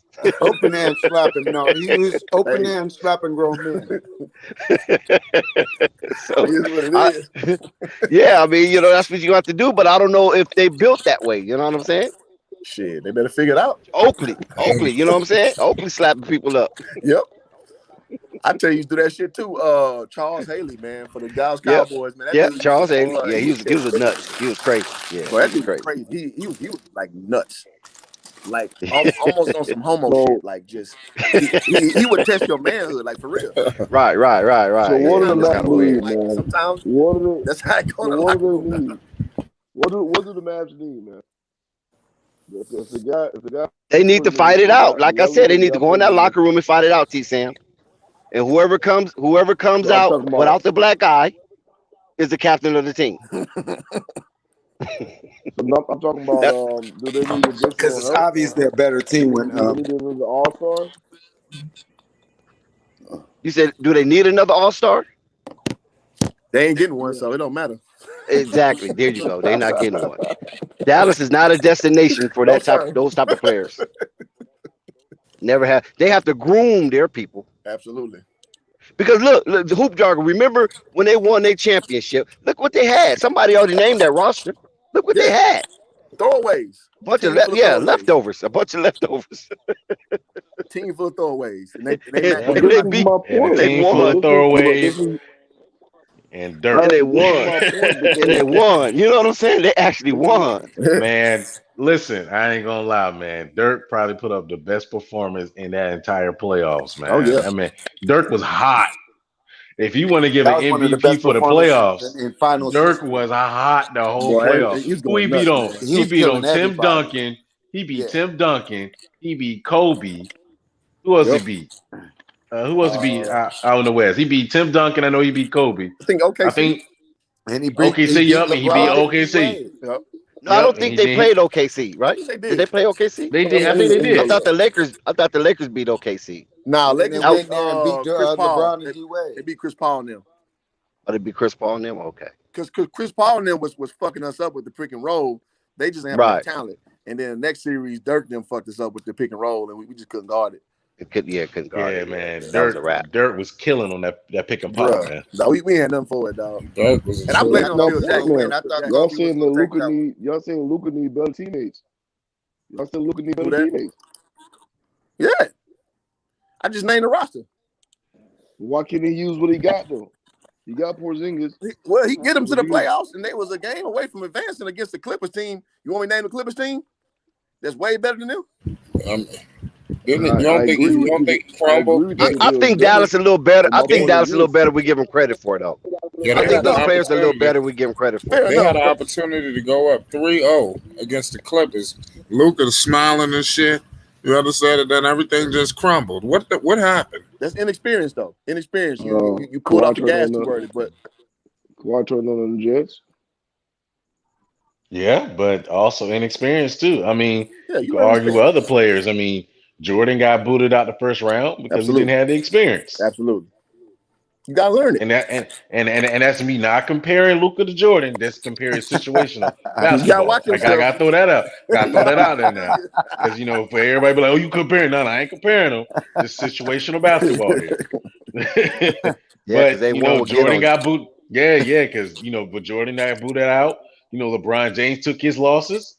All these great players took their losses. Even Kobe Bryant before he got to having a better team with Gasol and everybody, he took his losses. Man, he shot 4 air balls against Utah. He killed me that game. Yeah, man. All these players take theirs. But he had the balls to do it, though. He had the balls to do it. That's when he won me over. Facts. Yep. One of the first superstars was basically taking the ass with was Dr. J. Remember? Yeah, you took a lot. I don't know how far back y'all can remember that. Remember, he couldn't get past. He couldn't get past it. And then finally he broke through in 1983. He broke through. And he had those team of goals and put apples on my homeboy head. My homeboy Michael Cooper, that's my homeboy, right? He put apples on his head. Oh man. Yeah. I was feeling some type of way about that. Like, damn, Doc, I like you, but you can't do my peoples like that. Yeah, Doc did Michael Cooper dirty. That's serious, man. They couldn't do nothing. They couldn't do nothing. Shout out to Dave James. Hey, like they said what happened. Oh shit, I got an echo. What? You said what happened in that series, man? Kristaps Porzingis happened, bro. That's what. You mean Chris Knox? Yeah. I mean, he didn't play well. Right? Chris didn't play well. Chris Trash. Okay. Hey, don't blame it all on the names this season. Dave, don't do that, Dave. It's over. Dave, don't do that, man. That nigga went missing. Oh, fuck Chris. We ain't blaming Luka. Where you from, Dave? New York, South Side, man. Niggas know. Fuck Chris Knox. That nigga's garbage. So y'all got a little bitter taste in your mouth. That's what that is. Nothing worse in this world. I'm sorry, fellas. Ain't no Luka slander. Knicks fans are the worst. Y'all the worst. Luka did everything he could do. I can't blame Luka. Hey, Hoop Jargon, let me ask you a question. What up? If we had kept that young core, Lonzo, Julius, B.I., and added a piece, where would we be right now? Man, I loved our young core, man, for the Lakers. Man, thank you. That's a true Lakers fan. Bro. Thank you. I wanted like maybe a Paul George, yes, or maybe a Kawhi situation. Man, we just needed like a the right big, and you just need time. You just gotta let them guys go out there and play. But I mean, we did need a leader. I think LeBron, man, he sucks so much out of a team. He sucked his drive, man. You know what I'm saying? You turn Lonzo from a facilitator to a corner 3 shooter. That's crazy, man. That's crazy. And that was the pleaser player. Yeah. And I mean, it worked out. We won a championship, so whatever. Yeah. But in the perfect world, I would have hoped we brought in like a Paul George to accentuate what we had going with BI. And was Randall gone? Nah, he was still there. Man, Randall used to piss me off, man. That boy's so left-handed, man. And I don't know, bro. They said it was an APB out on his right hand. No, oh man, it's that's still what out. They said. Still looking for it. We'll see in preseason if he found it. Yeah, we gonna see it this year. We gonna see it this year. Come on. Yeah, I mean, I was hoping him and RJ too. Yeah, it was. They probably lost it in the same lot. Yeah, they had an Amber Alert on his right hand. So, Buddy say Cap Luka wasn't getting them boys involved, man. All I know is one dude game went up in the playoffs and one dude game went down. Thank you. Figure them two scenarios out. Thank you, bro. Isn't it the point guard's job to get guys going? It is. Yes. Got a and shiny toy. And it's a Luka don't care. You can't get somebody going. Why y'all won't admit that Luka don't care? Bro, if you ain't going Luka way, he don't care. That's not what happened, bro. You can't get somebody going who don't want the ball. That nigga scared of the ball, bro. Every time he gets the ball, he ain't no Ben Simmons. 40 feet fadeaways. 40 feet fadeaways for mismatch. But Dave, he has always had that in his game, though. That fadeaway's always been in his game. But that's not the best shot, bro. Go and take your man. Use your height. Make it easier. You can't blame Luka. He was. I agree with that. Right. Luka the best game shot. went up in every capacity in the playoffs. Luka was. Cancel watch. Listen, y'all watch dudes play their whole career a certain way, and then get into a predicament and be like, "Oh, he not playing bully ball." Like he been playing the same way, bro. He hasn't. No, he hasn't. He did not play like that on the. He wasn't just taking fadeaway middies and all game. That's what he was doing. He was handling the fades. That's not how he played on the Knicks. He had some inside. What do you mean? No dunks. Center, bro. Yeah, he just looked like this. Shout out to Liverpool. Luka. If Luka wasn't having those performances, that series would have been over fast. That nigga was gentleman sweep. Exactly. 30 and 3/4. That'd be a gentleman sweep, bro. What happened in the fourth quarter? What happened in the fourth quarter is Luka got gassed, and when you get gassed, second option is supposed to show up, right? I'm supposed to have some type of. When my second option is playing weak, in the game, bro. And terrible, and it wasn't a young player, bro. See, it wasn't just offensively, bro. He was bad defensively too. He was horrible defensively. They didn't bring stats went down on everything. You talking about KP? Everything. Yes. He was bad defensively and offensively. Everything was bad. So he was costing the team on both ends of the floor, bro. Only so much. Bro, yo, come on. Niggas was going right up his chest. Listen, he checked out. He mentally checked out, right? Because KP is a rhythm player. Bradley Beal. Absolutely. Bring Bradley Beal, bro. Get that nigga out of there, man. Hoping Bradley Beal goes. Listen, man. As a big man, if your game is off, you at least can rebound. That's something that you can control, especially being 7'2" and as mobile as he is. His rebounds went down from 9 a game to 5 a game. Come on, bro. You can't tell me 7'2", putting up 5 rebounds a game, bro. You can't tell me that nigga was playing with any type of aggression, bro. That's an effort. It wasn't. He wasn't. You're right, Dave. He wasn't because he feeling that Luka is trying to ice him out, trying to freeze him out in some cases. No, it's not. No, it's not, Dex. You can't blame Luka because there was sometimes he got the ball. He did nothing. I'm only going by what KP disposition is. When you look at his disposition, you can see that him and Luka just don't see eye to eye on how this game should be played. Hey. Well, the better man rules. So this is and Luka the better player. So fuck with Luka betted on himself and lost. He thought he can freeze out Porzingis and then get into the playoffs and Porzingis is gonna just turn into Superman and just perform. But Porzingis was like, nope. You thought you had it early on, so take it now. Trade him. Yeah, exactly. Yeah, He don't want it, bro. yeah. Trade him. He ain't no star. Trade his ass. But he's not gonna. Mark Cuban will not do that. He's not a fool, and I don't blame Mark Cuban. I mean, it's not, bro. You're gonna keep getting the same results.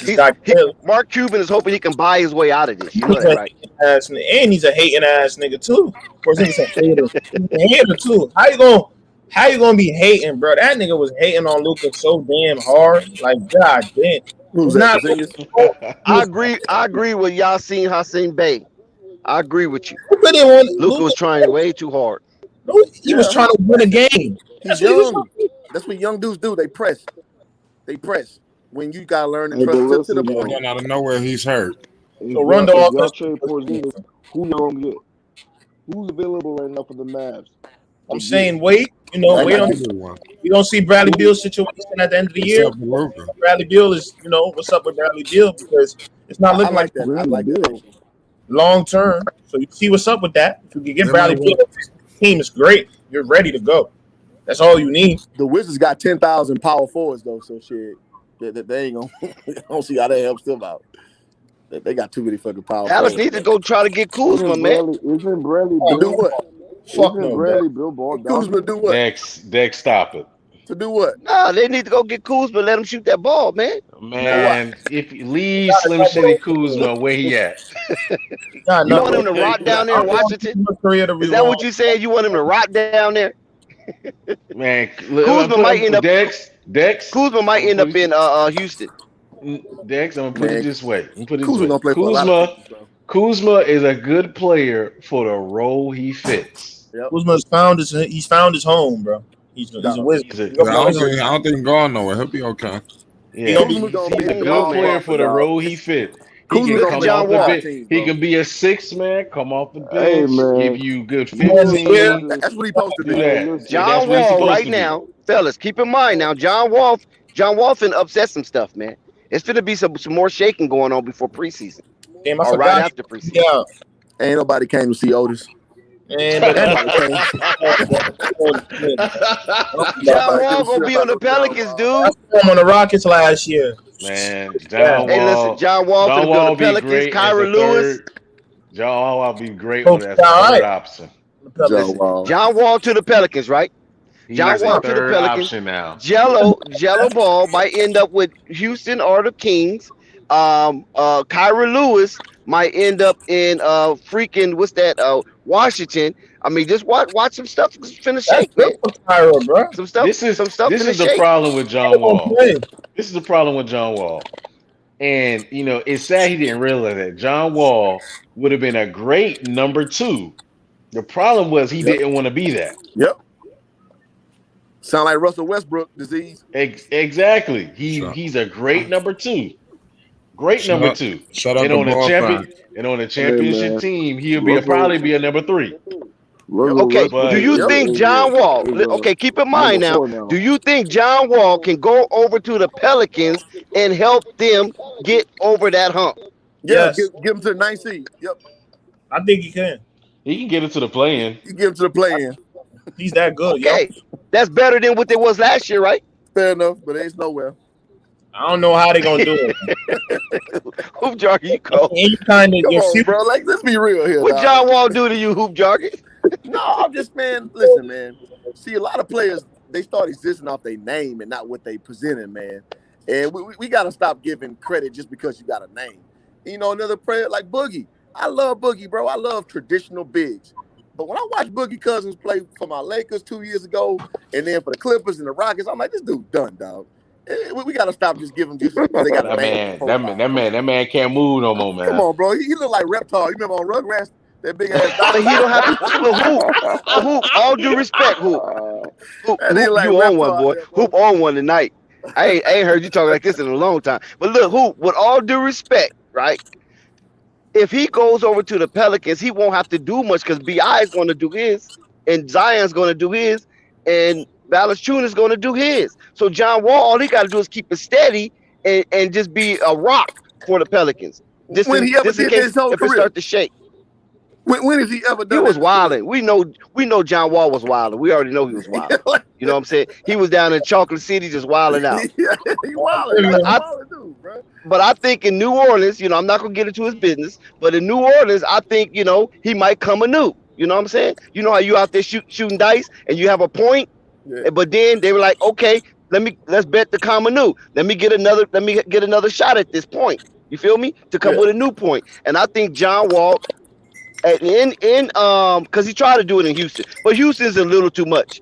Houston's not far from DC and Atlanta. You know what I'm saying? As far as with the action going on. Oh, absolutely. And we know John Wall history. Exactly. So see us who know right next to Houston, who Orleans is right next to Houston. But listen, but it's a little different in Houston though. It's 6 hours away. It's a little bit of a right. It's a little mellow more than Houston. You know what I'm saying? It's more a little culture. You know, they got a little thing going on in New Orleans. Hey, I just think John Wall can go there. John Rue killed Fat Joe tonight. They smashed Houston. What they did, the verses? Yeah, Houston buck wild, man. Hey, they might not get the credit they deserve, but that culture down there is buck wild. Between them, you know, ain't nothing like Houston, Tennessee. You guys got to go hit those strip clubs. If you ever go, I've been to Tennessee strip clubs. I've been Nashville. You lose everything you got. About them. No, don't listen. I'll tell you a story. I think I told the story before. I want to know. I lost a friend and everything. You understand? I went in there with like 2,000, right? And I said I was only gonna spend like maybe 300, you know, something like that. But I fucked around and came home with like $75. You understand? Right now. And then my man, he ended up running up $200 worth of dances, and he ain't have no money. It was like, oh man, you know, yeah. I was through with him after that. I would be. Yeah. Ski mask job, your ass, bro. Yeah. So Flight. What I'm saying is that John Wall went from Chocolate City down to Houston, and it wasn't, like I said, it wasn't too much of a culture shock. You follow what I'm saying? So that I think that affected his mental as far as his game. He's thinking that he's going to go into another city and, you know, and be focused on his game, but it really didn't work out that way. So now, if he go to New Orleans with Zion, B.I., Valanciunas, and this is Devontae Graham, Devontae Graham, and Nickeil Alexander-Walker, that backcourt right there, he can come in the starting lineup and show him a little something. Because Devontae Graham has never been to the playoffs. He's sure gonna be a little. Nickeil Alexander has never been to the playoffs. He showed us something as a third option. Brandon Ingram has never been in the playoffs. Zion has never been to the playoffs. So the only two people that have been to the playoffs is John Wall and Valanciunas. They can fight for the playing game, the 7-8 seed. But that's still better than last year. That's all that New Orleans needs to do. Can I say something? If we do want to meet up sometime, we could hit the strip club. And I'm telling you, man, I'm gonna throw y'all niggas a time of your life. Hey, my language. It's only a celebration. The club, hey, we gotta meet up. We gotta meet up to the Chicago. It's whatever, yo. Yeah, or Charlotte. You understand? It's whatever. Hey, Dave, you see that article by ESPN talking about Chicago go finish 8th, 40 and 42? Yeah, that's embarrassing. That's crazy. They said they're gonna have a losing record. Listen, man, that's Vegas talking, man. Shit, Trust Vegas me. be right. Vegas, Vegas wants you to bet the under on Chicago. That's what all they trying to do is get people to bet that under. Don't listen to those sports analysts. Chicago is going to win at least 43 to 46 games. Shit, man, Vegas be on point sometimes though. Yeah, that's what they're trying to do. I got to win at 45 to 48. You said 40. God 45 damn. to 48 games. Because they got Golden State winning 50 plus. Yeah. With Clay back, I can see that. But he ain't gonna be back till Christmas, so they gonna have to hold the league. Hopefully, Christmas. They got the Hornets winning 40 games. Come on. Let's see when the league starts. Hold on, man. So Hornets winning more than 31 games, bro. Come on now. You said the Hornets. So yeah, there's a lot of tricky going on in there. You know what I'm saying? Because when you listen to those analysts, especially on ESPN, they always try to get you to go with the flow, right? And with the flow, damn near losers. That's why Vegas is Vegas. Because everybody's taking one side and Vegas take another side and Vegas wins. God, the Clippers are underdogs too. Kawhi out the whole year. Paul George, we seen Paul George go to the next level in the playoffs too. So It's about Kawhi though. You follow what I'm saying? That's why Kawhi. Lead them They into don't know when Kawhi coming back. Lead them into a good position for Kawhi to like come back and take his role. So that's the only reason why the Clippers is kind of where they are. If the Kawhi was there in the way that Paul George played last playoff season, shit. Yo, that'd be scary. I ain't gonna lie. Yo, that might be a championship team right there. Yeah, it'll be scary. Scary. Them dudes got some confidence right now. They would have beat Milwaukee. Yeah, they would have. I think they would have.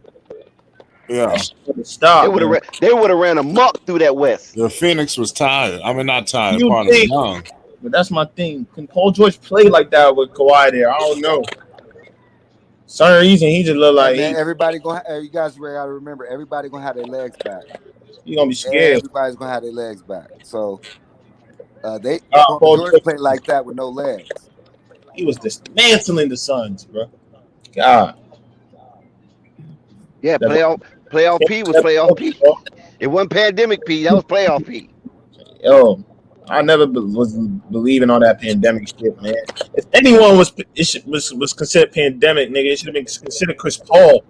For all that choking he's been doing, bro, and getting away with. Come on, what man. they was doing was comparing his playoff performances to when he was in Indiana. You guys got to remember playoff P in Indiana. He was a monster, bro. He was killing, bro. Yeah.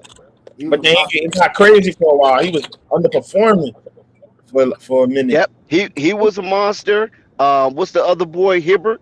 Hibbert was good. And he just, I don't know whatever happened to him. Man. George Hill. They had the guitar man. David West. Yo, that team was nice. West. And then Lance with his antics. And they talk about LeBron beat nobody. Come on, man.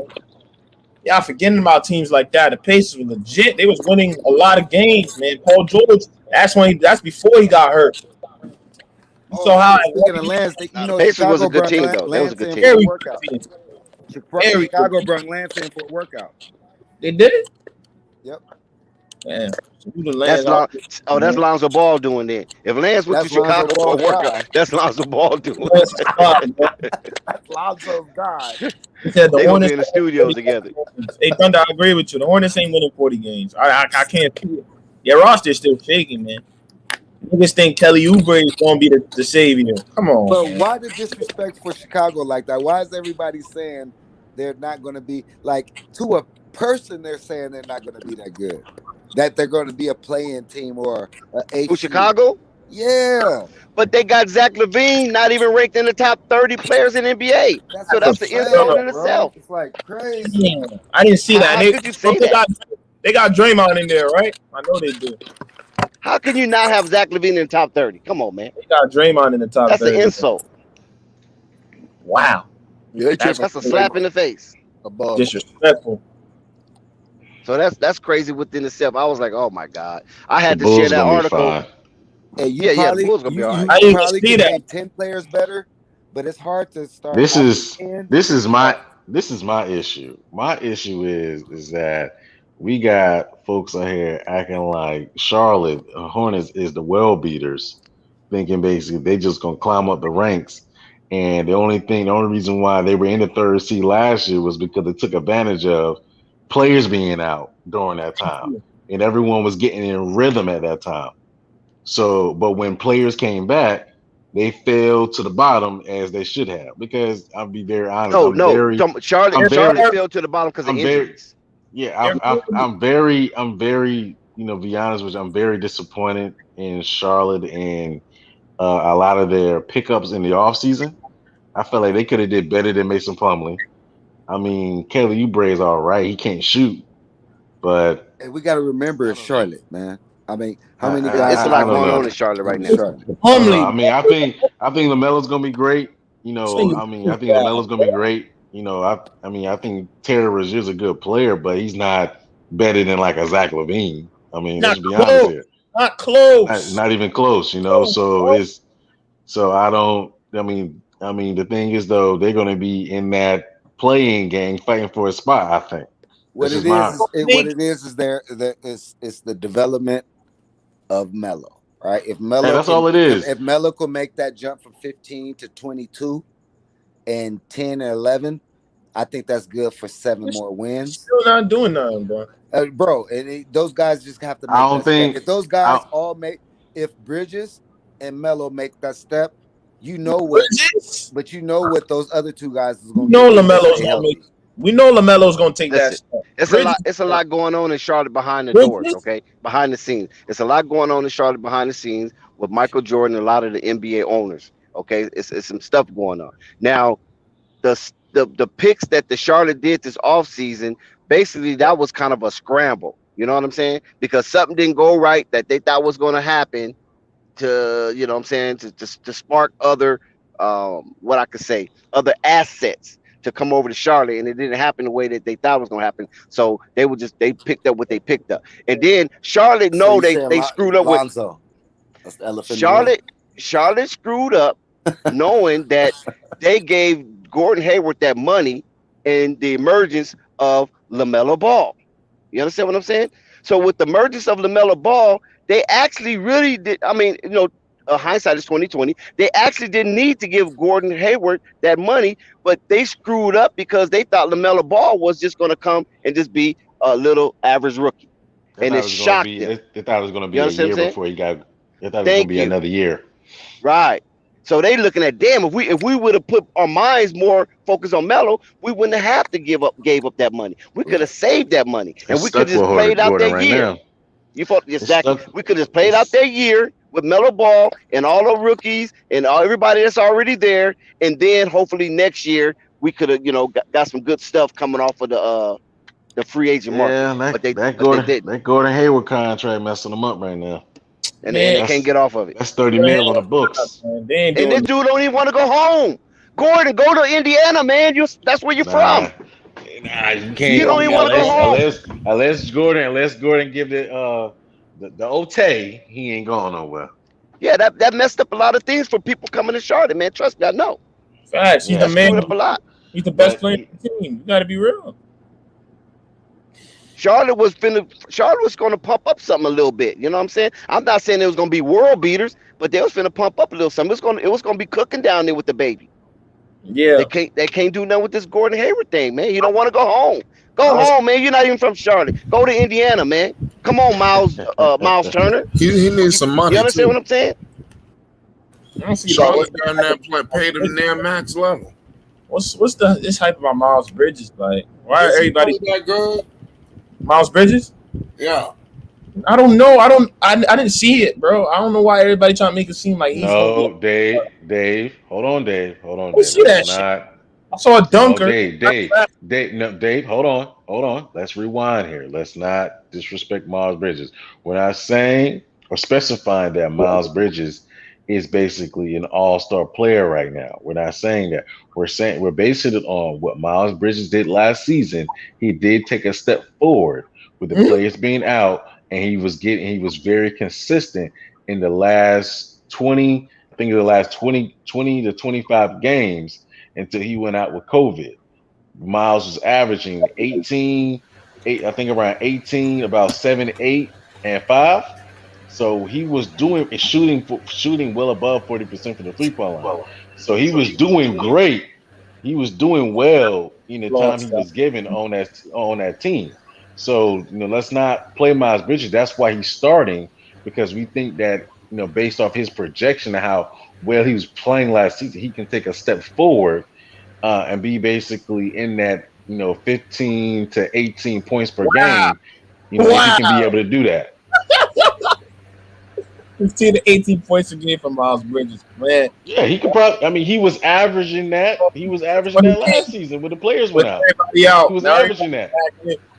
Unless he can probably take that. He can probably take that step forward. He can probably get in that 15. Probably get in that, especially get in that 15, 16. Yeah. Kobe White for that nigga, bro. Real shit.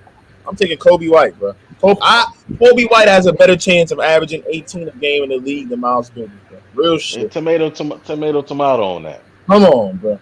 Let's be real. Miles Bridges was playing great in this stretch of 25 games. That's like now hear this right. Eric Gordon has got a big contract, $92 million. Hold on. Hold on now. Because let's rewind, Dave. Because now you over here quoting Lonzo Ball about his 20 game stretch. Let's get the same respect to Miles Bridges and his 20 game stretch at the end of the season. Hey, I don't know if it's true. I gotta go check it, bro. That's all I'm saying. I gotta So see. you can go do that. You can go look at the statistics. Miles Bridges was playing really well during the last 25 games. He really was playing really well. For the playing game. Yeah. He was a leader basically. Yeah, he was playing really well. He was doing that really well. You know, he was showing he could do more than drop a good mixtape. Lonzo was there averaging 21-8 a game, leading his team to wins, controlling everybody else. Miles Bridges was averaging 18-19 a game, including 8 and 5. So he was doing great, and he was playing great defense. And Lonzo was averaging 9 assists. And come on, bro, it's a difference between what they both did, bro. No, it's not. It's not. I'm not comparing basically the type of games they had. I'm comparing basically that Miles Bridges was doing just as great in the last 25 games, the same way Lonzo was doing.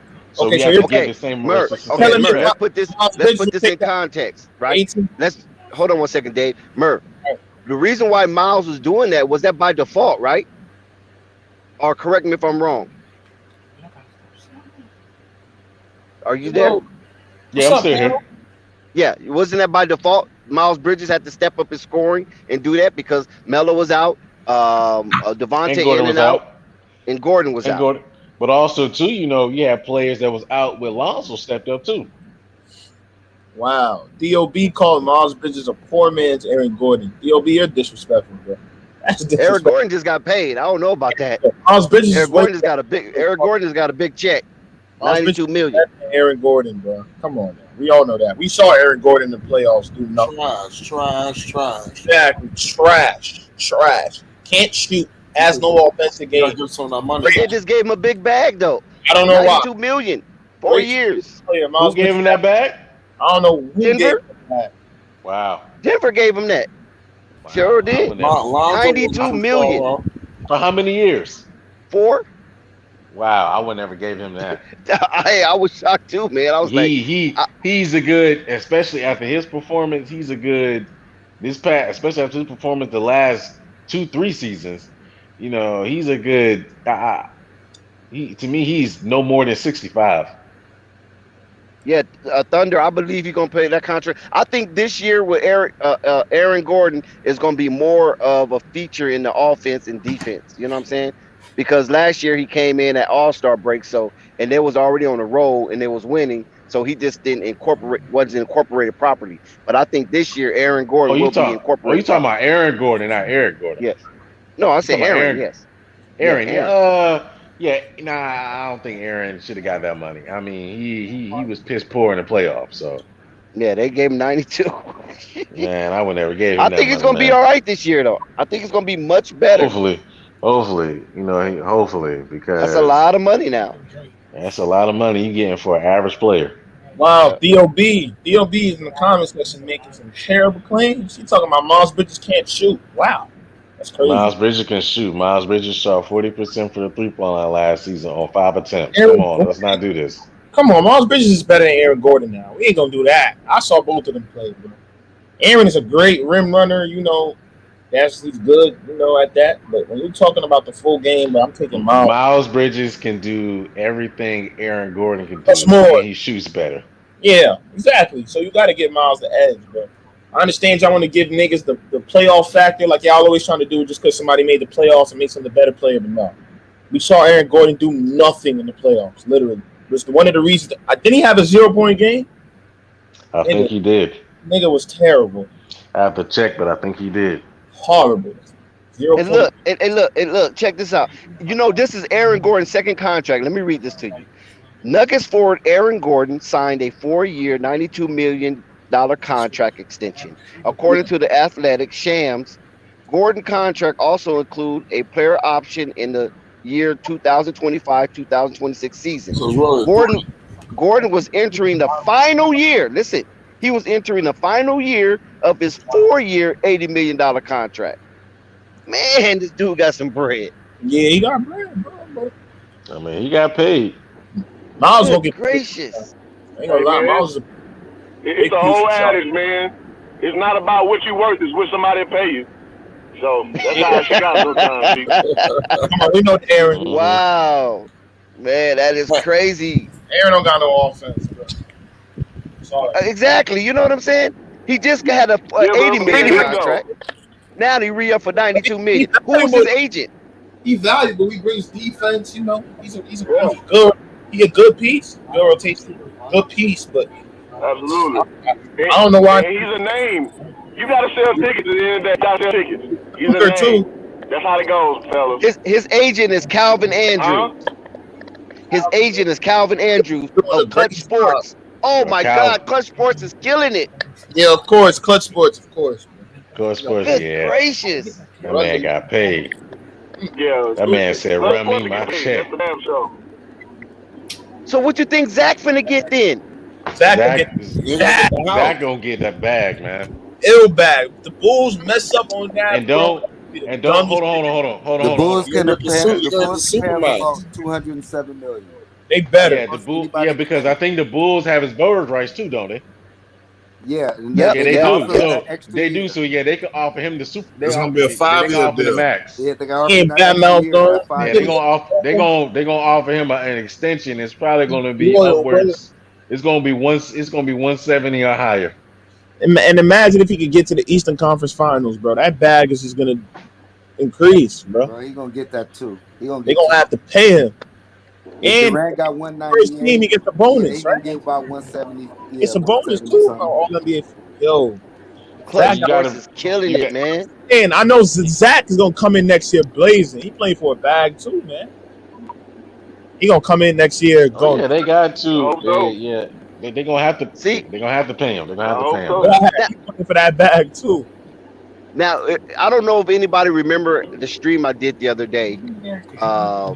I don't know if it was on Flights or it was on someone else's stream. I'm not for sure. But how I was laying it out for Lonzo coming to the Bulls and generating a strong revenue so they can pay Zach. Right. Because if Lonzo didn't come to the Bulls, there's no new excitement. There's no new fans. Whatever fans it was last year, that's the fans you're gonna get this year. And there's no new revenue coming. So now I'm seeing Aaron Gordon get signed that.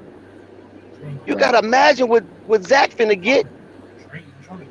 Because Lonzo there now. Lonzo there. Lonzo submitted. He's at the training facility. You follow what I'm saying?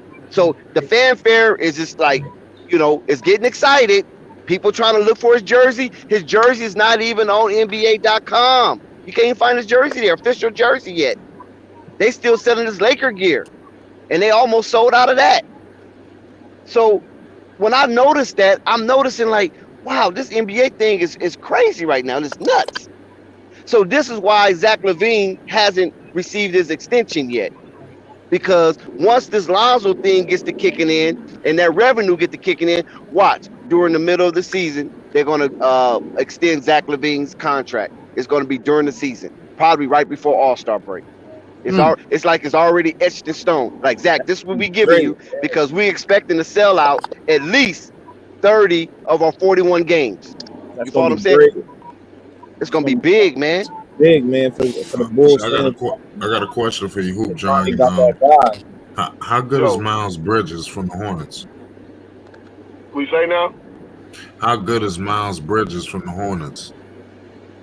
Well, I don't get high on young guys too early. I think that the panel, definitely gave a good assessment. You got a guy long, athletic, can shoot the three at a Freddie, for a guy who don't take a exorbitant amount, he should have, 40%, that's damn good. I was making my point about John Wall shooting at 30. Well, that's like, the offense is in his hands, so efficiency is what I see with Miles Bridges now. I don't want to give him no crazy prosecution. I know I was saying he better than Aaron Gordon. I just got to see more consistently because I just, I give niggas volume. I'm sorry, I give you wait for you doing it for a consistent amount of time. And Miles Bridges been doing things for what, like 2 years at this level? I got to see some more before I'm going to give him a real stamp. You know what I'm saying? But I think he's on the right trajectory. He playing with the right players. Lamelo going to have a right. So, I think he's a great piece for what they're doing going forward. I can't give him a straight label just yet.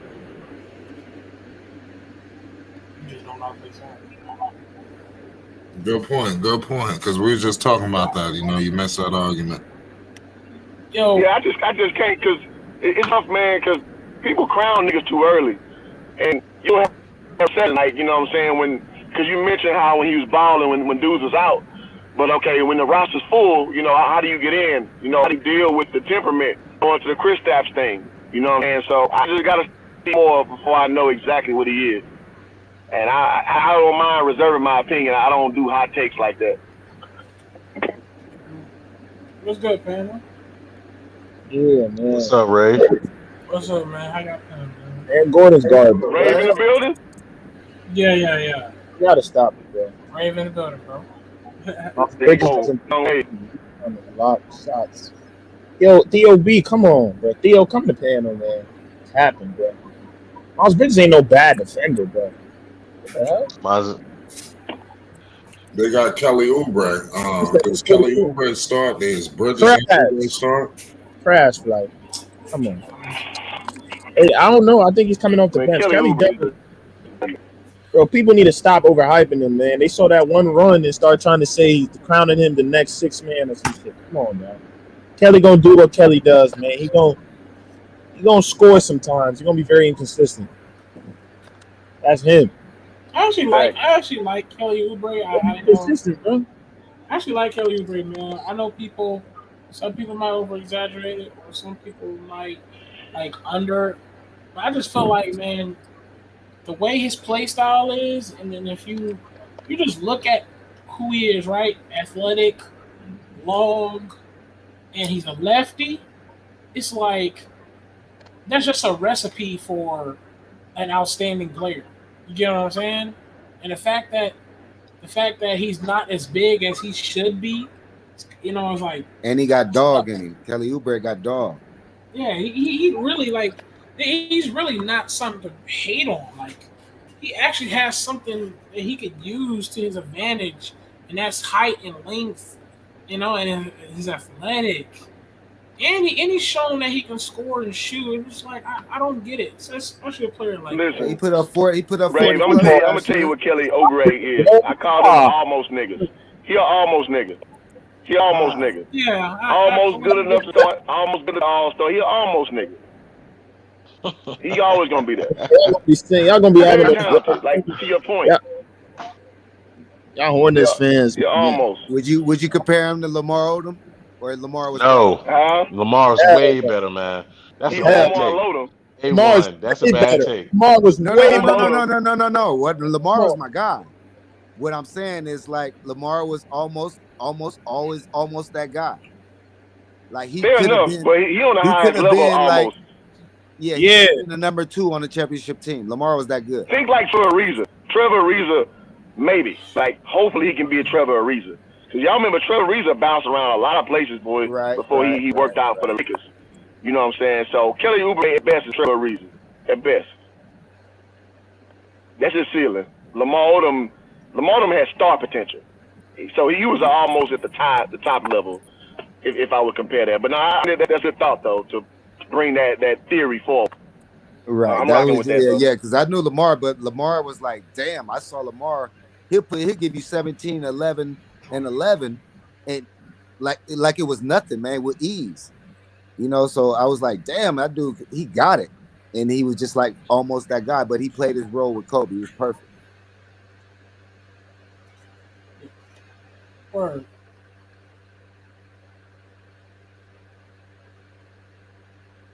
Hey. My bad. What'd you say? I'm gonna say, when it comes to Luka and this Lamelo talk, do you feel like Lamelo can actually pass him? Because I feel like he has the potential to. You feel like he's just going he's gonna pass him though? Because they're both on a good path. Who? That's who? Lamelo and Luka. Hell no. Come They're on. in a good path. Hell no. I'm not saying They're not on the same level. That's Dave. not. That's no fair. Hell, fuck out of here. No, Dave. no, Both on a good path. You never know. no. I think No potentially. way. bro. Luka's I'm gonna rocking. make a run. I can't see it, bro. Shout out to Ray King and Dave James. It's man. potentially, dog. I got to see Fact. more though before I must stamp that, but it's potentially. You won rookie of the year, bro. That's the highest you can achieve your rookie year. So we'll see what he do year 2. Yeah, you got Theo B in here. Luka, man, come on, man. Hell no. No, I wouldn't say. I'm not. Hey, I I wouldn't didn't. say they're on the same level because they're looking at Luca as MVP. Yes, Lamelo Yeah. was here, but Facts. Luca was like a MVP. And I'm nowhere near saying that Lamelo can't catch him. But I'm saying Yeah. Oh, you saying he got potential? All right, yeah. potential to catch him. Yeah, You know what I'm we saying? So I projecting feel forward. like if everyone they both have like a high ceiling. You know what I'm saying? So and Lamelo's younger, so can he sneak and get past them? He probably can. That's gonna be They're both hard. in a good high potential. That's gonna be very hard for Lamelo to do because It can Luka be very hard. It can be very hard because he's already on a good path. at 22, Luka's already considered you can argue him as a top what player right 10 now? player. But okay, but Top isn't 10 player. Lamelo on that Five. path? Wait, isn't Lamelo on that path though? 5, 10. Mer. Stop capping. I don't know. I got to see another 10. season from Melo before I say that. Bro. Lamelo's not on Yeah, that fair. path though. I gotta see. Bro, Dave. I can't say that. That's one season. Dave. Luka. No, Then listen, Luka- Dave. Can I talk about Luka's rookie season? Yes, Lamelo's only rookie of the year, but that's literally on the path. Luka's 22. All right, so this is Lamelo's right there. hold on. 'cause Numbers this is- wise, because this this is gonna what be better, but I think LaMelo right now makes the players around him better. Was Lamelo better than Luka at 19? see Huh? What? at 19. That- No, I mean, you can't. I mean, what Luka do at 19? 21 points a game. So boy the games that LaMelo started, he averaged 20. So they're right on par. He also had the keys too, though. I'm just want to know. I'm just They- saying. they had a soft Lamelo, rollout but the for thing, LaMelo. but the thing is too, just like Hoop Jargon specified early in the conversation, LaMelo Ball he hasn't even played a full 82 game season Right, yet. right. So we can't crown LaMelo that yet. Let's be patient. I get some folks I'm gonna with jump the that. gun, I'm have with that hot that. take. Let's that's what I'm saying. that's I'm why. not crown him. I mean, that's why right one now I'm not even comparing Lonzo Lamelo right now because I'm waiting till after this season to get my analysis on everything as far as both of them.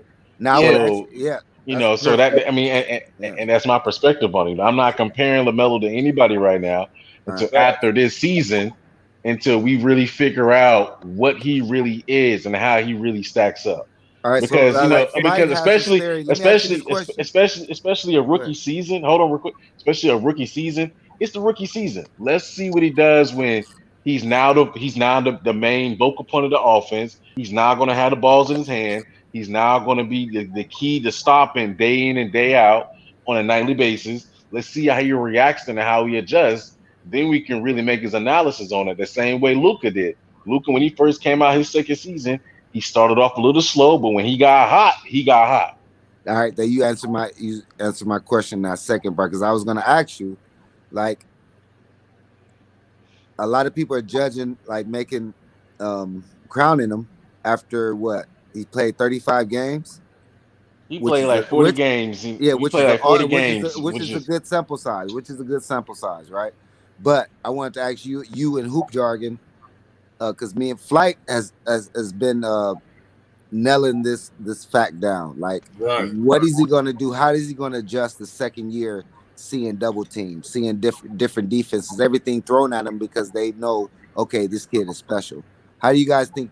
Like, that's how I want to make his assessment after I see him make those adjustments. Well, what do you guys think? You want to go? Well, I think he's smart enough. Oh, go ahead, Dave. No, you go. You just started speaking.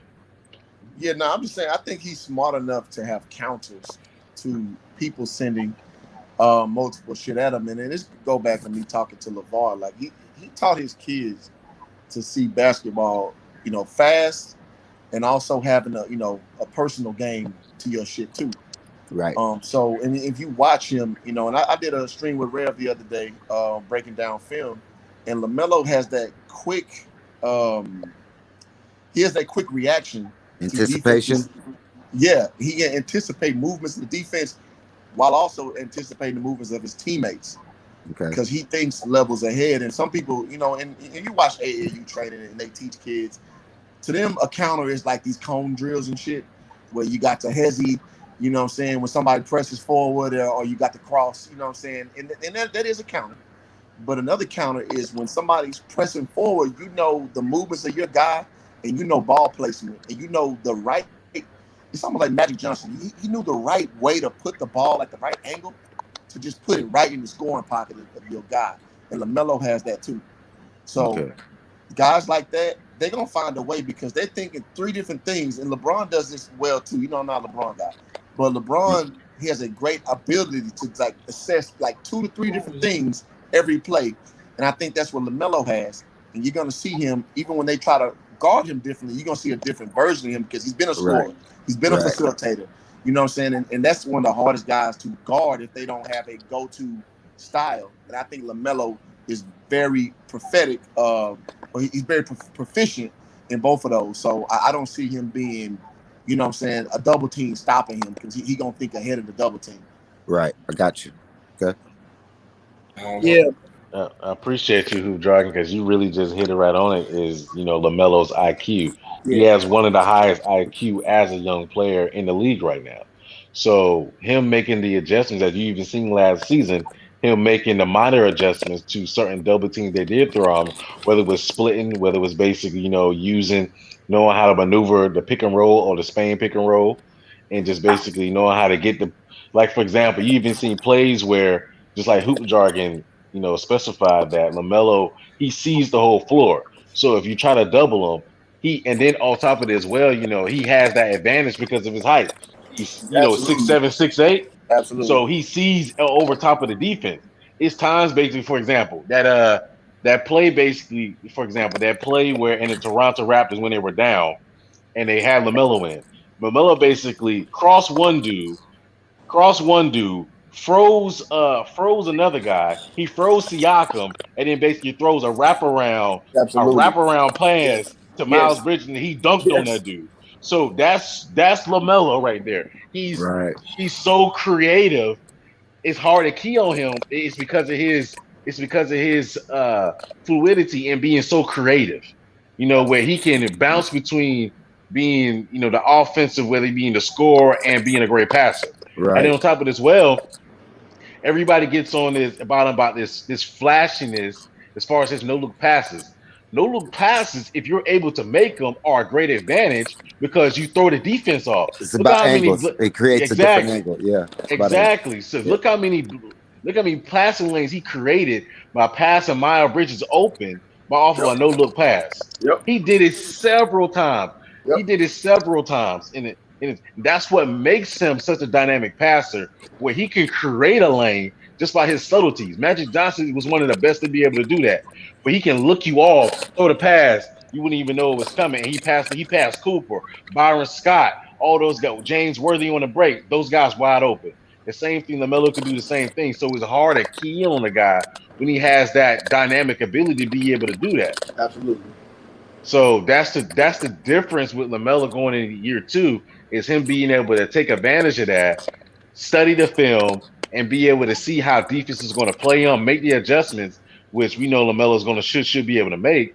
And it's very and the sky's the limit for him. He's definitely going to get off this season. He's going to do his thing this season. So I see him be able to take advantage of that. Thanks. Good show. Laid that out perfectly, bro. I ain't got nothing to say else. What you about to say, my guy? No, go ahead. No, go. I was gonna say, yeah, man. Like, LaMelo, man, he gonna be all right this year, man. That's all I was gonna say right there, man. He gonna be all right. What you guys say, Flight? I was gonna say the Knicks or the Hornets. The Knicks. The Knicks. They got a better team. Knicks definitely. Knicks got a better team. I don't see anybody on the Knicks. They got the Knicks losing 10 less games. I don't see. They got y'all losing 10 less games. They got you winning like 36, 37 games. Oh, you said 10 less or 10 more? 10 less. 10 less. Who the fuck? Who doing this? ESPN. They just came out with their. Damn. Can, they got y'all. What's that? What was that? They must have A1. That was a they 10th make a seed. mistake. They got him in the can we plan. address the They got him in elephant the in the room, plan. though? Damn. Hold on, can we address the elephant in the room, though? Huh? What's up? Can we address the elephant in the room, though? Check this out. You gonna talk about that redraft? Oh, yeah, they had Lonzo going Lonzo forward. Ball was still top 5 pick while niggas was talking shit. Over De'Aaron Fox. That's debatable. Yo, look, I would take Bam. Dave, I saw your content on that. I saw. Yeah, I seen the comment. I seen that. Dave. I would take. I'm gonna be real, bro. I'm not biased. I would have to take Fox, bro. But look, I would take Bam. I would take Fox and keep. I would take I want to Bam. hear everybody's turn on this. I want to hear. Bam. It's Bam. I'm not really that like about Bam, bro. I would take Bam out the third, bro, and I would switch that up with Fox, then Lonzo. That's what I would do, honestly. When it comes to this is my thing right here with that list. I would definitely switch, Fox for Lonzo. But I mean, I agree with the list. I think I think that the differences of why Bam got 3 really sets him apart is his defense. His defense is incredible, especially for his size. And I think at that's being why 6'9", 6'10", at 6'9", 6'10", with his wingspan and what he's able to do and how much range he covers as a shot blocker. Like, you can't tell me that Bam every year is not Defensive Player of the Year, and because that's how good he is on defense. Well, and his offense overrated, bro. And his offense is coming. I disagree with that, Dave. I disagree with that. It's overrated, very overrated player. No, but Bam. Bam is good. I mean, his offense is coming along great. He's shown the ability to be able to hit shots. It looks like he's going to be able to stretch out to the 3-point line very soon because he's got really dynamic and be able to shoot in that mid range. And his defense, to me, basically, is he's probably he's top 5 big in the league as far as defense wise. Easily top 5. We treat him like a star. But I agree with the list. I'm not really focused on. Bam's not that good. See, that's the thing, though. Everybody's focused on who would you put in, who would you put out. I'm more focused on the fact that Lonzo still made top 5 when everybody kept saying you remake the draft. Lonzo won't even crack top 10. Exactly. That's what I'm focused on. That's what I was saying. Focus on who you pick. I pick 4, put Bam up to 2. I don't care about that part. I care about the fact that he's still. A lot of niggas are saying he won't crack 10 on a redraft, and he still was top 5. That's all I'm just saying. That's all I'm focused on. I mean, like Dave said, like Dave said, Lonzo still. I mean, like Dave said, Lonzo still has a lot of untapped potential with his intangibles. I mean, if he does what he does, like suppose he's obviously they get more not dynamic in the half court, by being able to create more for himself and for his teammates, the sky's the limit for him. He already, to be very honest with you, Lonzo actually shoots better than De'Aaron Fox. Yeah. The only difference between De'Aaron Fox and Lonzo is De'Aaron Fox is a bit more creative offensively. If Lonzo is able to hone in on that part to get more creative offensively, have a few go-to moves, have a couple of counter moves to add it onto his dribble package and be able to do that, I mean, the sky's the limit for him. Yeah, that's the thing. That's what we got to stop this year. See how many times you said if. See how many times you said if. That's what we have. That's what has to stop this year. It can't be no more if he does this and if he can do that. And if that shit got to go. Us moving with that shit. And he gotta stop letting Melo bust his ass too. Got to stop that shit, man. Melo can't keep busting your ass, man. That shit got to stop. It's all on projection of Lonzo, man. Melo didn't bust his ass. Melo bust his ass. No, y'all got it all misconstrued, bro. Yeah, he bust his ass, bro. I think the first game definitely. The second game, it wasn't that bad. Played good in both games. Both games. Hold on. Yo, look. When a nigga. 1 sec. After the game, what the fuck did Lonzo do? I know he was mad. No, he didn't. He went on Instagram immediately and posted LaMelo stats like, man, I came just to see my support. Nigga, Well, all I'm saying is Exactly. But people have to understand it wasn't even a full one-on battle because they kept switching with Bledsoe and Lonzo on the who defends who. So this matchup of this, they actually had a actual fucking back to forth shit. That's not the case. He didn't bust his ass. Just like this year we're gonna see something because the Ray, what did you see in that Melo's game? coming off the What I saw is his brother was way more aggressive than he was. Facts. Yes, everybody saw that. Everybody saw that. That's because Melo was taken as a more like competition. Y'all got a question. That's the way you should like, take yo, it. I'm a proud. It was a proud moment. Who's better? Who's better? Now Who's we're in better? competition. Who's better, Jason Tatum or Donovan Mitchell? Jason Tatum. Jason Tatum. Whew, Jason Tatum is special, bro. Let's go back to what we I don't talking know about. about that. Hold up. I hear you, Ray. Ray, if he busts his ass, Same court. They were on the same court. They were on the same court, and he had 22 and just looked like the more aggressive player. He bust his ass twice, bro. That's what happened. Okay, You gotta look at it, bro. How much Alonzo was on him? Bro, Alonzo was guarding him a few plays. It wasn't a lot of plays, but still they were on the same. We don't say that, bro. Bro, we say.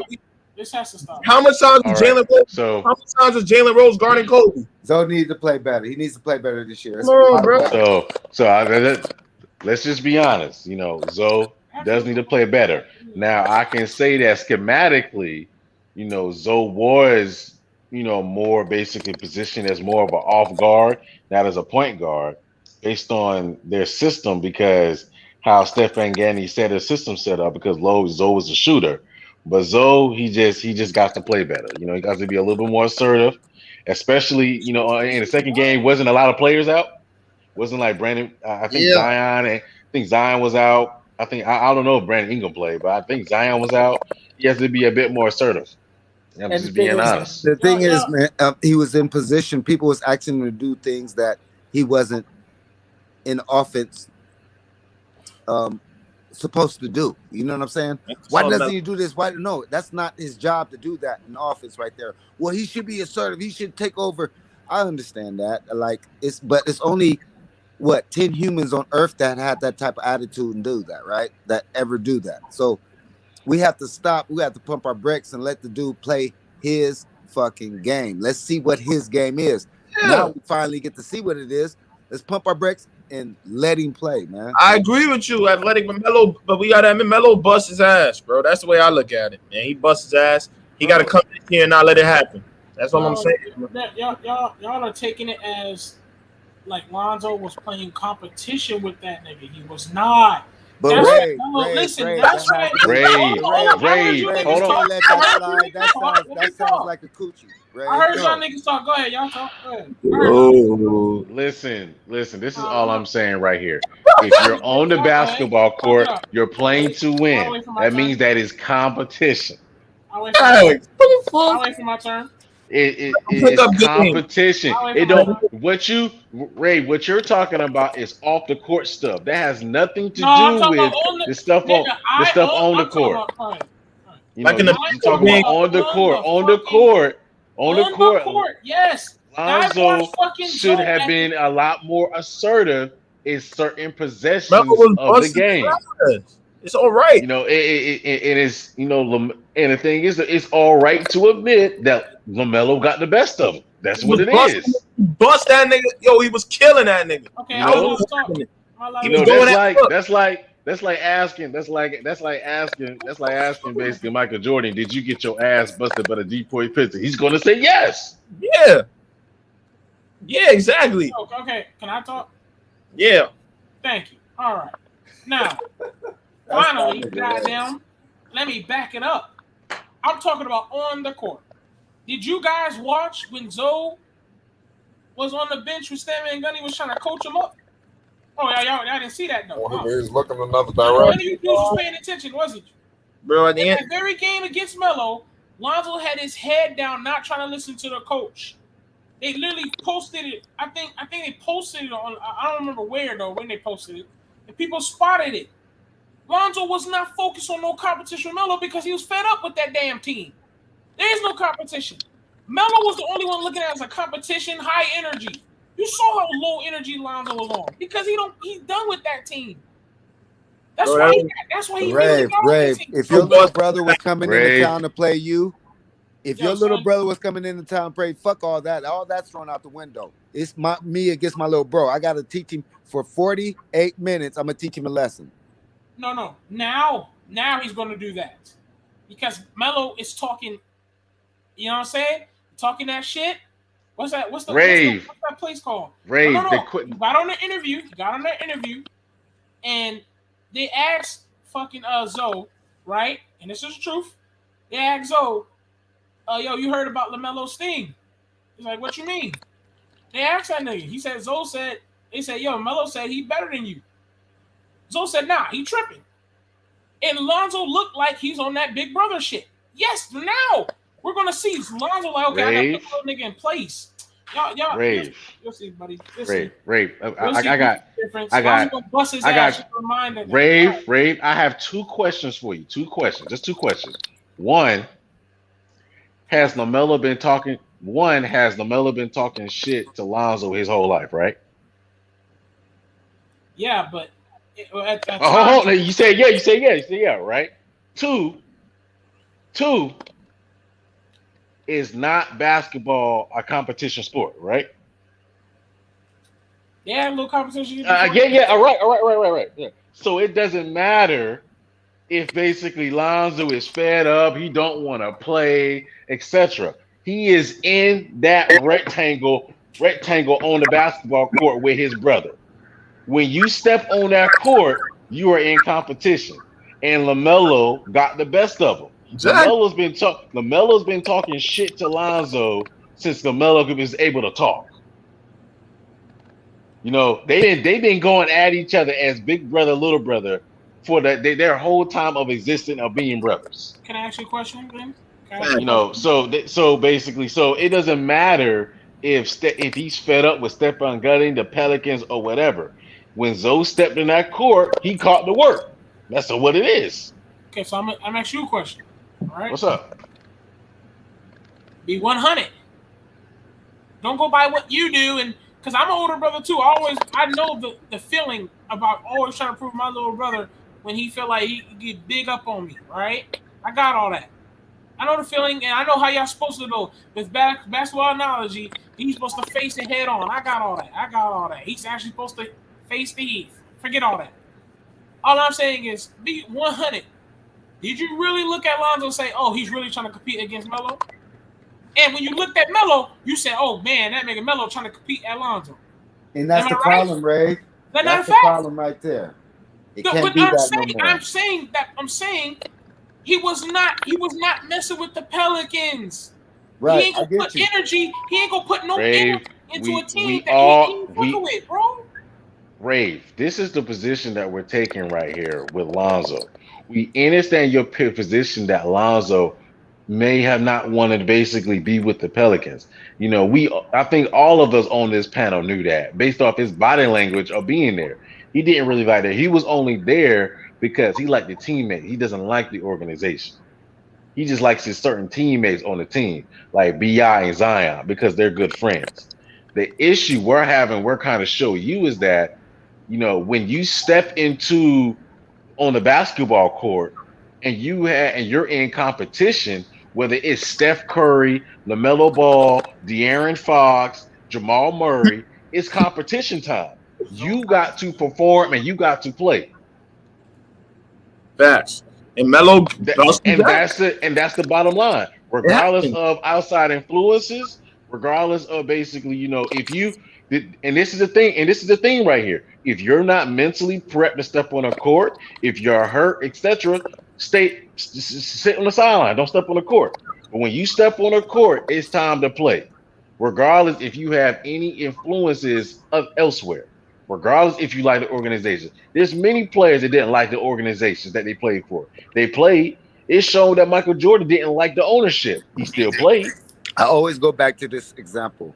When Kobe was going through that bullshit case in Denver, the dude came out of that and averaged it was the record, 6 games in a row. He put up 50. Yeah, I remember that. To the side and focus on what the task at hand, man. That dude scored 56 games in a row during that fucking trial shit. And I'm telling you right now, I guarantee you that dealing with that situation right there is far more difficult than anything that Lonzo was dealing with at that time. So basically, and we're not comparing Lonzo Ball to Kobe. Let's say that too, because how some folks trip on that. Right. We're not comparing them to. We're specifying that Lonzo has to come out and perform. He has to play well. That's always a play up to, regardless, play up to your ability that you're required to do. Do your job on a basketball court. That's all we're asking you. And that's what I'm saying, man. Melo went at that nigga head and he ain't go back. He bust Lonzo's ass twice. And Lonzo showed. They didn't play each other one-on-one the whole game. Busting Lonzo's ass, but he did. He played. He was aggressive. He was a more like if you look at the game, he popped out. Nobody else popped out.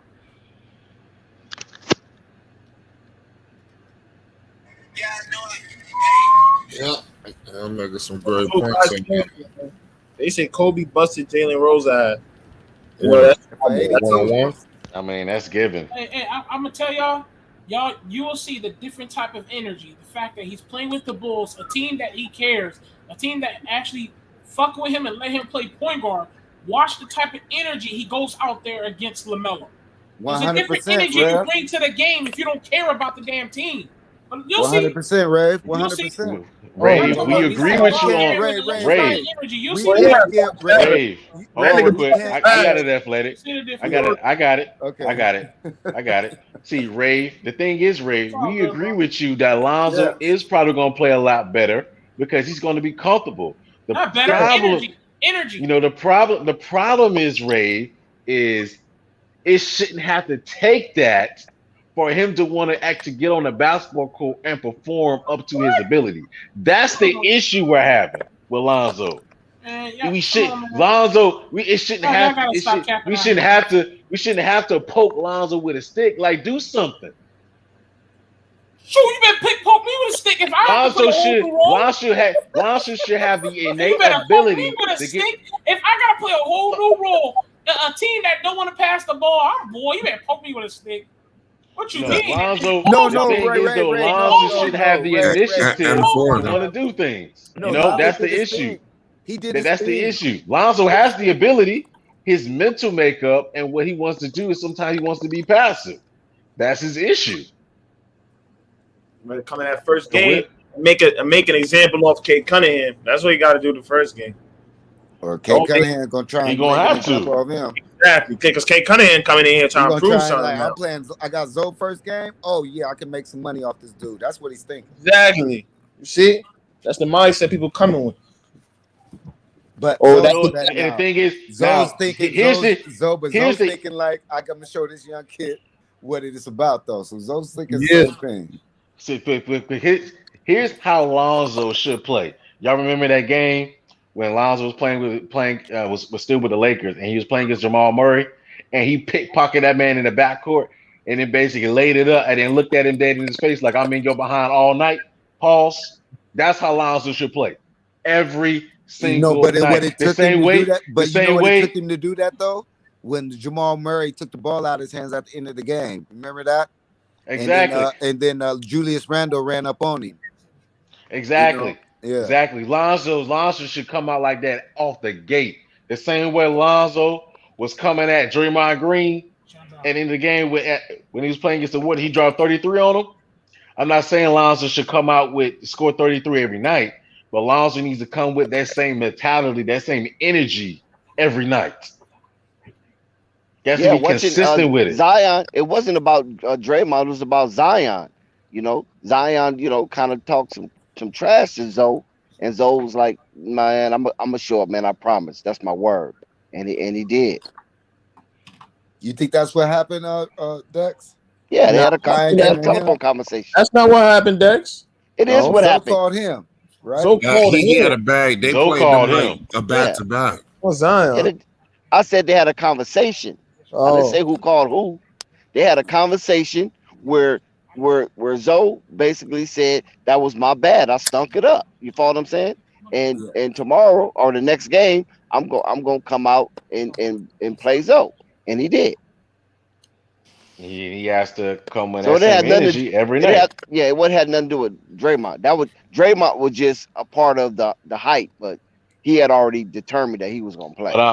What I'm specifying that is he needs to come with that same energy every night. Of course, The I same agree way he with you. was, same way he was barking at Draymond. He needs to come with that same mentality every night, So man consistently. up, man up, Zoe. And I want to say Basically, something. yeah. I want to say something to Ray because I understand where Ray was coming from. But Ray, like that example is like he let his brother beat him and take advantage of him because he wanted to see him do good. That's how that's what it is. And that as a professional athlete, like when you cross those lines, it's everything's off the table. Like we're friends after the game, bro, but I don't know you right now. And that's how it gotta be. Totally agree with that. That's a terrible mentality to have. Let my brother beat my I brother. agree. Listen, if you I play sports too. I play football too. When I get on the field, I'm ready. I'm supposed to be ready to tear someone up. I'm ready to on the football field. You let me know it's time to rip someone's head off. We ain't playing no buddy. I get that. I got that. Your mentality, you're supposed to go out there with thunderous energy and go hard, play 125%. I got all that bullshit. But I'm saying for the standpoint of the fact that even you just said, I saw Lonzo look like he ain't trying to compete with Melo at that point. I saw Melo looking like he's trying to compete with Lonzo. Because I told you he was on a team that he's not trying to give all his full effort onto, especially when he's about to go into a contract year, he's about to get paid. He ain't trying to get injured for these bum ass niggas. You have to understand. He about to go to the Bulls. He going to the Bulls now. He got paid. He gonna go out there and give 100% and whoop Melo's ass. You know why he gonna whoop his ass? You know why he gonna whoop his ass? Let me tell you something. There's one thing about Zoe that he said that you must. I don't really think Zoe focused on that. Let me tell you something that Lonzo said about Melo that I guess y'all all forgot. Zoe said, I low-key know all Melo's moves. He can really destroy his ass easily. Lonzo has clamped up way harder niggas than Melo. So please, you niggas just watch the different energy when he's actually trying to okay, I can go now. Please what? Now. Hey, Flight.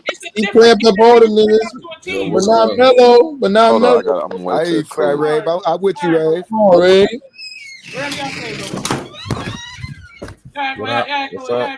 I'm waiting to cool down a little bit. No, I'm with him. I understand what he's saying. I understand. Y'all see the whole different energy. And I'm just saying what happened? Trying to get injured for no ugly.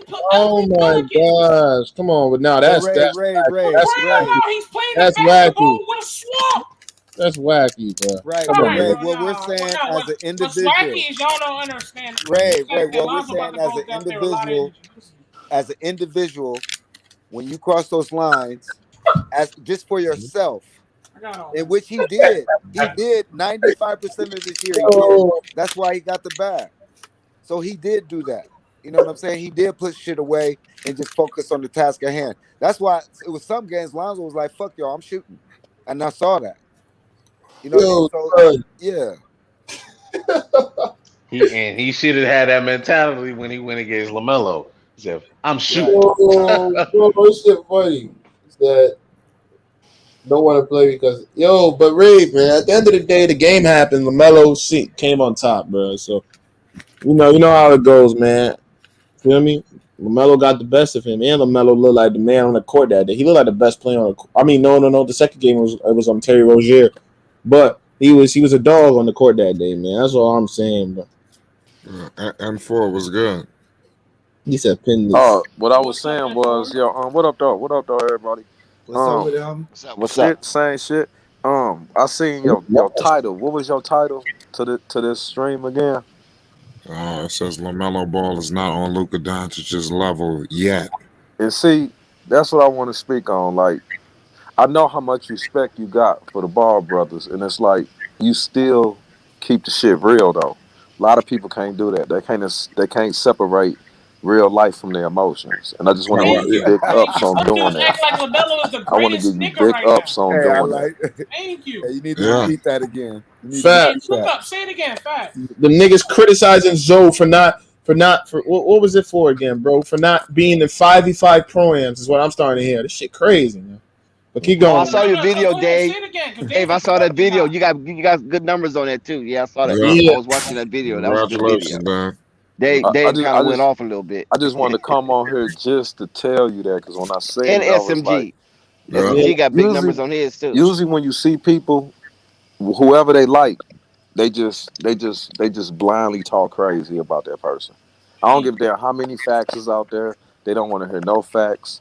This that dude I'm rolling with and fuck everybody else. And I just think it's cool that you like, nah, we gonna keep this shit on the up and up.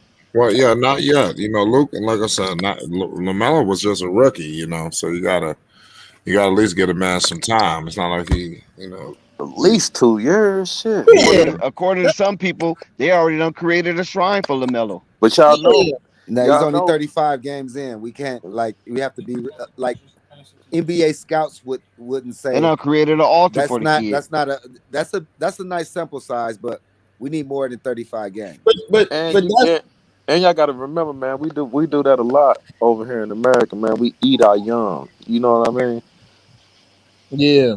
We will barbecue them niggas and put them on a motherfucking hot dog bun for real, fast. I'm talking And about throw after them three away. after 3 games, Shit Right. and crazy. it's like you Right. can't. That's insane, especially Lonzo, man. If you really look at like when Lonzo first came into the league and everybody doing all this hoopla and he's supposed to be this and they putting all this pressure on this nigga, all this pressure on him, and then they bring LeBron in, and now he got to play completely different than the way he was playing. And now then they trade his ass, and man, he didn't. My man didn't have some bumps and bruises, man. I Hey man, still think the dude put up 7 rebounds, 7 assists, 10, 7, 7 as a rookie. you can't Like you beat. can You go back can't in history and you can count on one hand how many rookies gave you did 7 that rebounds and right. 7 assists. But they don't care about that athletic because he wasn't putting up Darian Fox numbers. He wasn't putting up Donovan Mitchell numbers. So they don't care about that. Yeah. And that's It's that's the we that's live in the that, and that's the problem. We live in that. What have you done for me lately? Type of society, and everybody just focus on points instead of looking at all the intangibles that Lonzo possessed. That's what. And the thing is too, well, folks don't realize that the skill set that Lonzo has, you can't teach it. You can't just basically buy it off. You can't buy it off 2K. That's the thing with Alonzo has. His intangibles you can't teach. That passing ability, his instincts, you can't teach that. right. Which gives him those intangibles that sets him apart from a lot of players. The only thing Lonzo technically really has to develop is his offensive game, which is the easiest to do in the NBA. Having that skill set to be able to, the pass, to play defense, and those And instincts, shoot, right. you can't teach that. Now he's adding the offensive game. It's like because I wanted to say this for a long time because peace be upon him, Kobe Bryant talked about this. Yeah. Kobe Bryant talked about the game of basketball and broke it down into segments. When you first start off your game, the first thing you need to develop is your jump shot. Yep. Those develop that. Now it's you developing everything outside of that. Your Your dribble counter moves, moves. your, Yep. your go-to moves, your counter moves off of your jump shot. And he was poetically using Kyrie Irving as an example of that. That's how you're able to do that. So But now that Zoe has the jump shot, he's developing his counter move, his go-to move, the etc. elbow jump shot. You see that he worked the elbow, so Exactly. he's getting But his see, each elbow. Yeah, but you got to Exactly. So he's remember, that's all developing Kobe. that too. you got to So Yeah, he remember that's gets though all that Kobe. Kobe had Eddie Jones though. You know what I mean? Lonzo ain't really Yeah, had nobody that he the was mid-range sitting on the champ at bench. that time. They You're threw that right. nigga in the fire as soon as he hit LA. Yeah. They I threw mean, him in the fire. but we got to realize too, he was a number 2 pick, so he was going to get thrown in the fire. Right. I'm with you. What pick was Ben Simmons? Ben Simmons was number 1. See what I'm saying? And my thing with that is he better than Ben Simmons. Facts. 2 years ago they would have said Ben Simmons was better. See? So Lonzo doing something right. He Ben improving. got the max. improving at a very rapid rate, bro, and no one wants to talk about He doing it. something right. We rather criticize this dude for not The posting reason. 5v5 All right, films. so let's Crazy. break down Ben Simmons now. Let's break down Ben Simmons. This is the reason why Ben Simmons got the max and he got the All-Star game, because Ben Simmons is playing as a point guard. You know, he's technically not a point guard. So you put Ben Simmons in the point guard category, it looks as though he's this maximized type of point guard. But when you play him in his natural position that he's supposed to play, which is the 4 or the 5, he looks very inadequate compared to a Giannis or Embiid. Right. That nigga look like So Bambi when Bambi was trying to learn how to walk. exactly. He looks very inadequate at his position. Slipping See, all that was over good. the Exactly. So, but when you put Ben Simmons as a point guard, he looks astronomical because he's getting these rebounds. He's doing this as a point guard, but he's 6'11", and he's 6'11", 240. You know, he's supposed to be playing the 4 and the 5, but they got him playing the 1. So of course he's gonna look astronomical compared to smaller guards, players smaller than him. But when you match him up with the Giannis, the Embiid, the Jokic, he looks like a below average player. Right. But and add this in there too. Who in the hell was that dude when they was in that playoff game? I think it was game 6. When that motherfucker had the ball right up under the rim. And all he had to do was we can't even. So you don't even have to use that. You can even go to the series when they played against Kawhi with the Raptors. He folded then. Ben Simmons has a tendency to fold in big moments when it's in the playoffs. But see, he's shown that tendency to be able to fold, which is why I personally don't think he's a max. I think he's an $80 million player is getting paid a max. Man, I know why he folded this year. On some real shit. This ain't no capping shit or nothing. I know why he folded. Y'all want to know? Like for real. Old dude from Phoenix banging this girl right now. Oh yeah. That's why he's trying to get back to California. Oh yeah. And if you that fucking simple minded, man, I can't roll with you, bro. Especially over something like that. Devin Booker is smashing right now. And that's why he's trying to get to Cali. And that's why he didn't do that dunk. And that's why he was playing like that. Because he's trying to get the hell out of there. And he's trying to get back on the West Coast. Or trying to get to the West Coast. And I just think that's some real fuck shit. The dude didn't shoot one time in the fourth quarter for 4 straight games. No way in here. He passed that's up impossible. shots. It's impossible, man. Come on, man.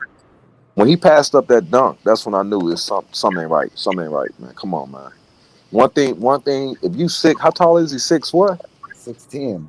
When you 6'10", man, you know how easy it is to go up for a two-hander? Especially if you athletic. Trae Young too. A 5'11" guard probably. How tall is Trae Young? Like 6 feet? Yeah, Trae Young he ain't even 6 feet. That dude looks short as hell. But the nigga that was standing right there in front of him was so little. It's like, come on, man. I don't know. Oh man. And I don't even know where he's gonna go to. I don't know what team. I don't know, man. I mean, it's only a couple of teams he can't go to. I know if he don't go, or I know if he don't get to Cali, he gonna be playing the same damn way. He trying to get to Cali. Probably. He wants to probably play with LeBron, man. Or not. That's who he wanted to play with, but I don't even. LeBron. Who the Clippers trying to get? Did y'all hear who the Lakers trying to get right now? Kenneth Faried, right? No, I'm talking about this other cat. Oh no. Man, they talking about John Wall right now. John Wall, yeah. Really? Yeah. Man, no, man. Man, hell no. The Lakers, they trying to fuck their shit up. Not that old ass nigga again. Listen to me. Yes, they are. They in talks right now. Damn. He in talks with the Clippers and the Lakers. Yeah, the Clippers got better action at John Wall than the Lakers do. Lakers got the retirement. John Wall have a massive contract. Bro, he's making $45 million this year, and $47 million. Yeah, he got a massive. Lakers ain't fucking with him. They him. can restructure it. That's what they're saying. No, that's a done deal. Well, he gonna eat up some of that? Yep, that's what they saying. They saying that he won't out, and he know if he get out, he gonna have to So they're eat gonna something. buy him out. So he gonna eat up probably 50% of that. He won't. I find it Give me very hard for him to be 45 a Laker. million. We'll Trust me. probably quit. Me too, That's me probably too, what he's me saying. too. But what the deal is, they just said that they looking for a new spot for him. That's all I'm Yeah. saying. Houston gonna get rid of him. Houston damn sure gonna get rid of him. But if the Clippers trade for him, I think they he's going to New Orleans. New Orleans.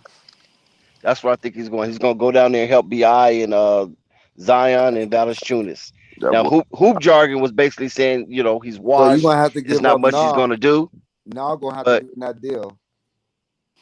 but I think he can help them. I think John Wall, whatever he got left in the tank, can be more of an impact player with the Pelicans than Devontae Graham and Nikhil Alexander Walker Yeah, they're gonna have or to trade. Kyra Lewis. Now gonna have to be in that deal. So it's gonna have to be John Wall starting at the point, Devontae Might be Graham both number of 2. them. Might be both of them. It might be both of them. Yeah, because the money got to match.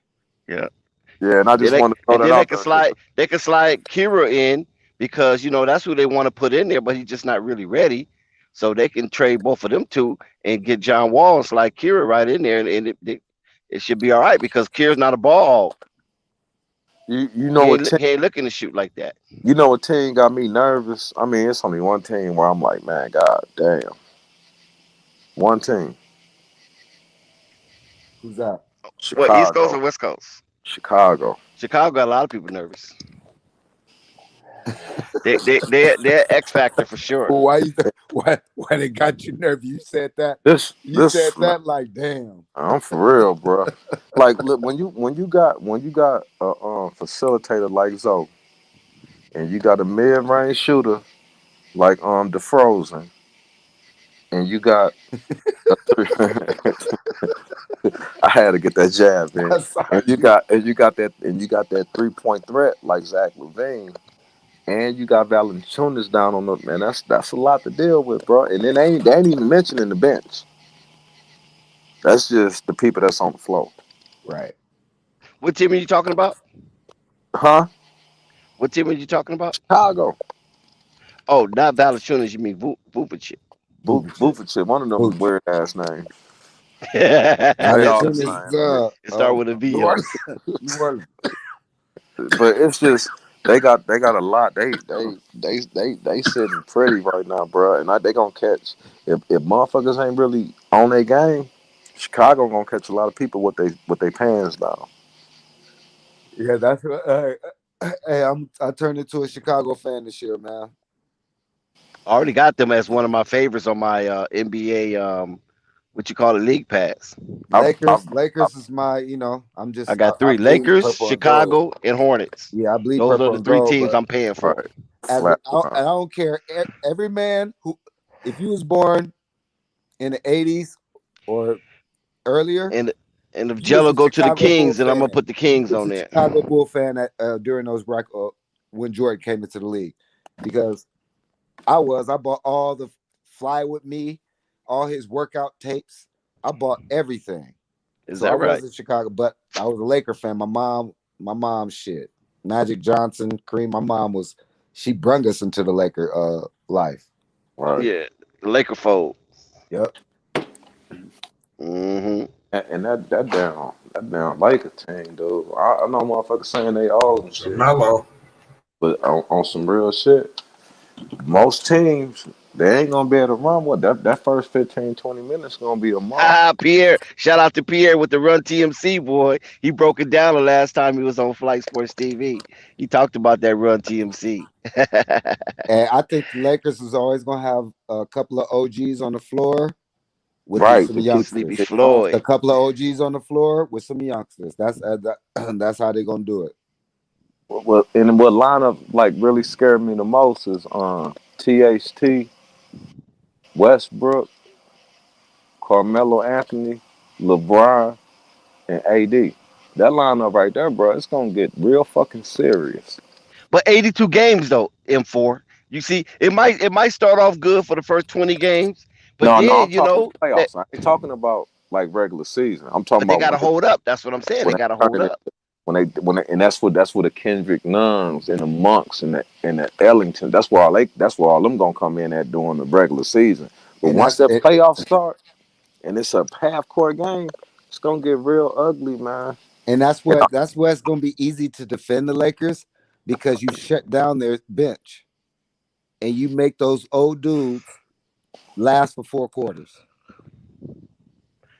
But see, you got to remember the Kendrick Nuns. That's what I'm saying. You shut them dudes down. Shut who down? What Kendrick Nunn have done for the NBA lately? Hold on one They second. could be shut down. I mean, he's a 19-point a game guy. I mean, No, I'm saying no, if 15. you got He averaged around 15 points. if you got your starters against them, yeah. Hell, he was. Them down. But Miami if it's just practically bench, just it's your bench. Miami practically opened the door and they say, "Man, get the fuck up out of here." No, he took less money. He took less money to come to the Lakers. Listen, Miami practically opened up the door and told him to kick rocks. And that's They what's didn't gonna need hurt. him. And that's what's gonna hurt Miami, because you know what? Because of them doing that, They got Tyler. Chicago gonna run all over their ass. They ain't got shit for Chicago. They ain't got nothing for Chicago.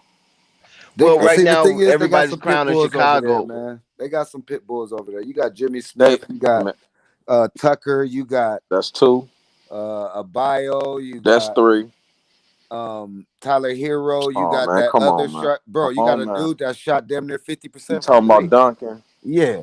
That's 4 players. They got some. I mean, they 4. got That's the enough. Morris twin. No, it's enough. They got the Morris twin. They got so they got some enforcers over there, man. They got the team that Chicago got, that's why I think they better than Brooklyn. Brooklyn gonna be in foul trouble trying to guard them boys.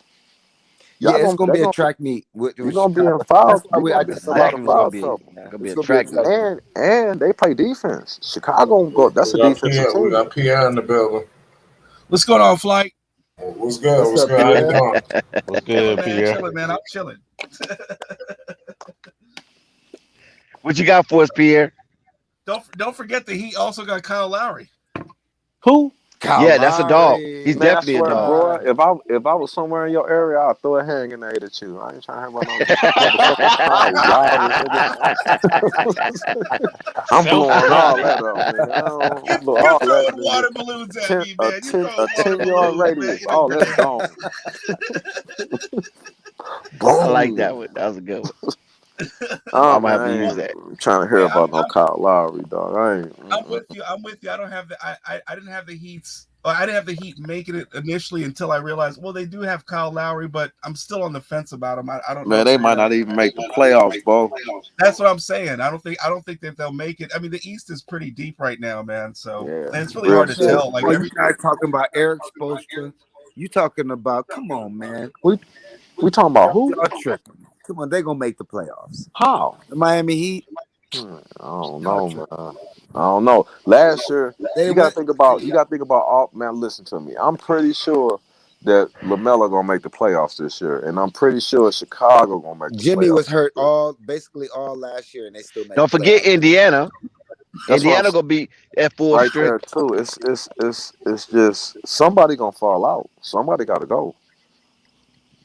Well, Washington is one. Remember, my man was like, "Look, I got room for 3 acts. Washington. I don't need 4. Man, I don't know, and Washington, right? It's just I don't know, man. Somebody gonna have to come out of there. Somebody gonna come out of there, and to me, I think it's gonna be Miami. And I'm telling y'all, Chicago gonna fuck Philly. Philly. I think Philly. You right. You might be right. They had a 5-year opportunity. Plan, right. The playbook's out on them, man. You know what Embiid gonna do. The playbook's out on them. So I think they reached their limit. Well, what do you think about Ben Simmons and John Wall? And I was just about to say that, man. I was just about to say that. That's why if there's a trade that's going to happen together. It should have happened by now if it was gonna happen. You said playing together or no. Hell swapping like spots. What about Carmelo Anthony on the Lakers? Oh, what about Oh my God. What Oh about Man, we my ain't worried about Carmelo right now, Flight. hold up, man. Just in Man, case Carmelo, just in case Carmelo you're a trying to bench be player funny. right now. Like always trying to sneak some of them New York stuff in Come there. on, man. Don't sleep on Melo. He's done. You know Melo's done. LeBron is trying to give him a donation, trying to donate him a ring. That's only if it happens. I think he's just trying to pay tribute to his draft. That's all. Hey, does he? I mean, nah, he doesn't start. Yeah, he does start. Who's starting at the power forward For who? for the Lakers? If AD's It playing, could be what's your name? Could be AD. playing the 5. Yeah, AD. Huh? AD should be playing the 5. No, he's not gonna play the 5. He's gonna play the 4 But he because should play the 5. He'd be DeAndre Jordan or Howard's gonna play the 5. Hey, that's how good. See, people sleep on Anthony Davis, man. When he's healthy, he's the number 1 center in the league and the best power forward in the league. Who? Anthony Davis. Oh yeah, that's he's that's the best thing. at both those positions when he's healthy. Hey, I When want to he's say, healthy. See, I want to that's the question respond to mark. that Carmelo shit, man, because I still feel a little bit like that was a little sneak diss. Hey, let me tell you something, cuzzo. When Carmelo come off that bench, you seen what he was doing in Portland last year in the playoffs. He was carrying Portland at some points. When Carmelo come off that bench, when him and Nunn get in there. Why you keep trying to mention Nunn? Is that your cousin? Nah, man. Y'all gonna Is that your nephew or something? No, y'all gonna know. LA is gonna love. Yeah, Melo could lead the second unit. Damn right. LA's gonna I'm right. love Melo. He gonna feed Melo, off the Wait, crowd. okay. They gonna love him. Who's the second unit? Wait a minute, Flight. Hold on a second. Who's the second unit, Flight? Since you're gonna make that bold prediction. Want me I do know a flight? you got Dwight Howard in there. Yeah, I know, Dwight Howard. you got Kendrick Nunn, So Dwight. the That's second right. unit, And you got Dwight Howard, you got Rondo, you got Nunn, you got Malik Monk, Yeah. right? You got Carmelo. THT. Yeah, you mix it up. You got Keep one of the going. Morris twins. Keep going. We're gonna have Fareed too. Well, I don't know. I don't know if they're gonna sign him or not. Free coming to Chicago. Oh, that'll be scantless. Hey, I saw him in summer league. You know that, right? He played with Portland in the summer league. How was he looking? Chicago. He looked decent. Listen, That's crazy. only reason why I knew he was out there because them damn dreadlocks, That's crazy. not because of his play. If he end up in Chicago, that's gonna be crazy. That's exactly what Chicago. Didn't they have another bet? I would take Beasley, Michael Beasley, before I take Kenny Oh Fareed. man, cut it Hey, out. didn't Man. he made the team? Didn't he? This nigga just said Michael Did Beasley. Beasley make Portland? Portland? I don't know. I was trying to get an interview from him. Man, I was trying to get an interview from Beasley. I kept calling him, man, but everybody was interviewing his ass, man. Shit. Hey, I heard Portland just picked up Delonte West. No way. Hell no, nigga, shut up. Are you serious? I'm finna say, because he worked with Dallas. No, because hey, look, he works with Dallas. You know that, right? He got a job with the Mavericks. Yeah, He's been with the Mavericks for like 2 years. Cut it out. Nigga, cut it out. I was finna say, what happened? Oh man, nigga, cut it oh out. man. Hey, but that was so too genuine. funny. You see how happy he was about to be though for him? That was about to be genuine. That was genuine. Yeah, because I know Mark Cuban gave him a job within the Mavericks. I know that much. I know Portland needs some help. I know that. Yeah, they go. Let's look at that. Dame, like that one. If you Damian After Lillard, this year, Dame gonna be up out of there. if you Damian Lillard, you see the moves they pull. Are you happy? Stoudemire's mom, man. Come on. Heck no, I ain't happy. But you gotta realize too, ain't nobody going to Portland. Right. People only leaving. Exactly. It's only flights Listen, out. They ain't even got no flights into Portland. Listen. Portland is beautiful. You know, when you're there for nature, not basketball. Right. Yeah. Hey, look, Portland got a lot of strip clubs too. Don't sleep on Portland in the strip club, because I thought Tampa was the largest per capita, but it's Portland. Yeah, I looked it up. We're gonna sleep It's on Portland. Portland's the number one strip club in America. Yeah, we're gonna sleep Probably in the world. Yeah, we sleeping on Portland. I'm sleeping on Portland. I'm sleeping on Portland. I'm taking a nap. Hitting the Home sleep nap. button. It's just snooze button through the whole damn season, man. I'm snooze, but man, I ain't worried about that shit, man. They might have a couple of good games throughout the season, Man, but you're gonna look up in Portland. This is every year we talk about Portland like this. You look up and then the 4th seed. no, it ain't gonna happen this year, bro. We know why they was the 4th Every seed. year. Every year they say that. And they the 4th seed. If you're a heroin addict, Portland's a great place to live. Yeah, I'm telling cocaine you. too. I'm telling you. Heroin, cocaine, LSD, whatever you All want, that you can shit. get it there. Everything. And you ain't gonna, and you might not get pulled over either, for real, because they just let it ride. Yeah, because it's gloomy out there, man. People are always inside. You know what I'm Right. saying? So that's what happens when you always inside the fucking house. That's why Dame staying in Portland. That's what Josh Jackson say. He said Okay. Dame staying in Portland. That second unit is THT, Nunn, Monk, Fareed, and Kit Kat. I repeat that and tell me you're supposed to win with that. No, that's the second unit. That's after we up 15 So or 20. we stop them. That's after we up 15. Stop them when we make your Stallions run for 4 quarters. They're gonna get tired. We gonna make who run for 4 quarters? Your Stallions.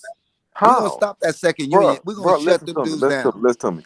Before the first quarter over, we're gonna be up 15 almost every night. Like, if them for dudes real. was 30, if them dudes was all 34, I would say. Oh, so you telling me they ain't got a good first quarter? Damn. So you guys think the Warriors are? I mean, not the Warriors, but the Lakers are going to win the West? The Lakers gonna kill the West. Name me one team in the West. I don't think they're gonna win the West. I think Warriors. They see the thing is they have to finish top. They have to finish top. Russell Westbrook and Carmelo Anthony already played together, and it didn't work out. It didn't work out because they didn't have no alpha on the team. It was 2 betas. No, Russell Westbrook's an alpha. On what team was he an alpha on? OKC. And what they do? Yo, I mean, just because you're an alpha, that don't mean you're gonna win. So now he not the alpha no more. Yo. That's why he put that skirt on. Yeah, hold on. Oh, okay, I feel you on that one. I appreciate y'all for joining us tonight, man. I need y'all to hit that like button and most definitely hit that subscribe button. We're gonna be back on tomorrow. Be on the lookout. Drops coming. It's Flight Sports TV. Shout out to Flight Sports. Flight Sports TV, man. That's my dude. I rolls with him. You heard what the man said. It's Flight Sports TV.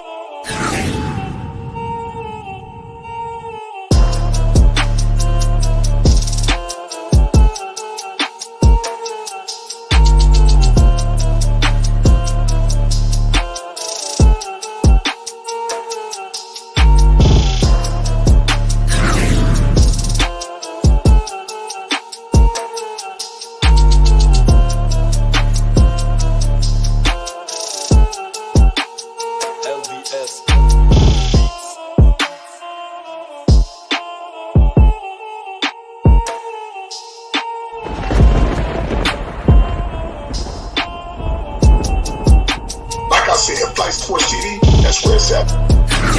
Flight Sports TV.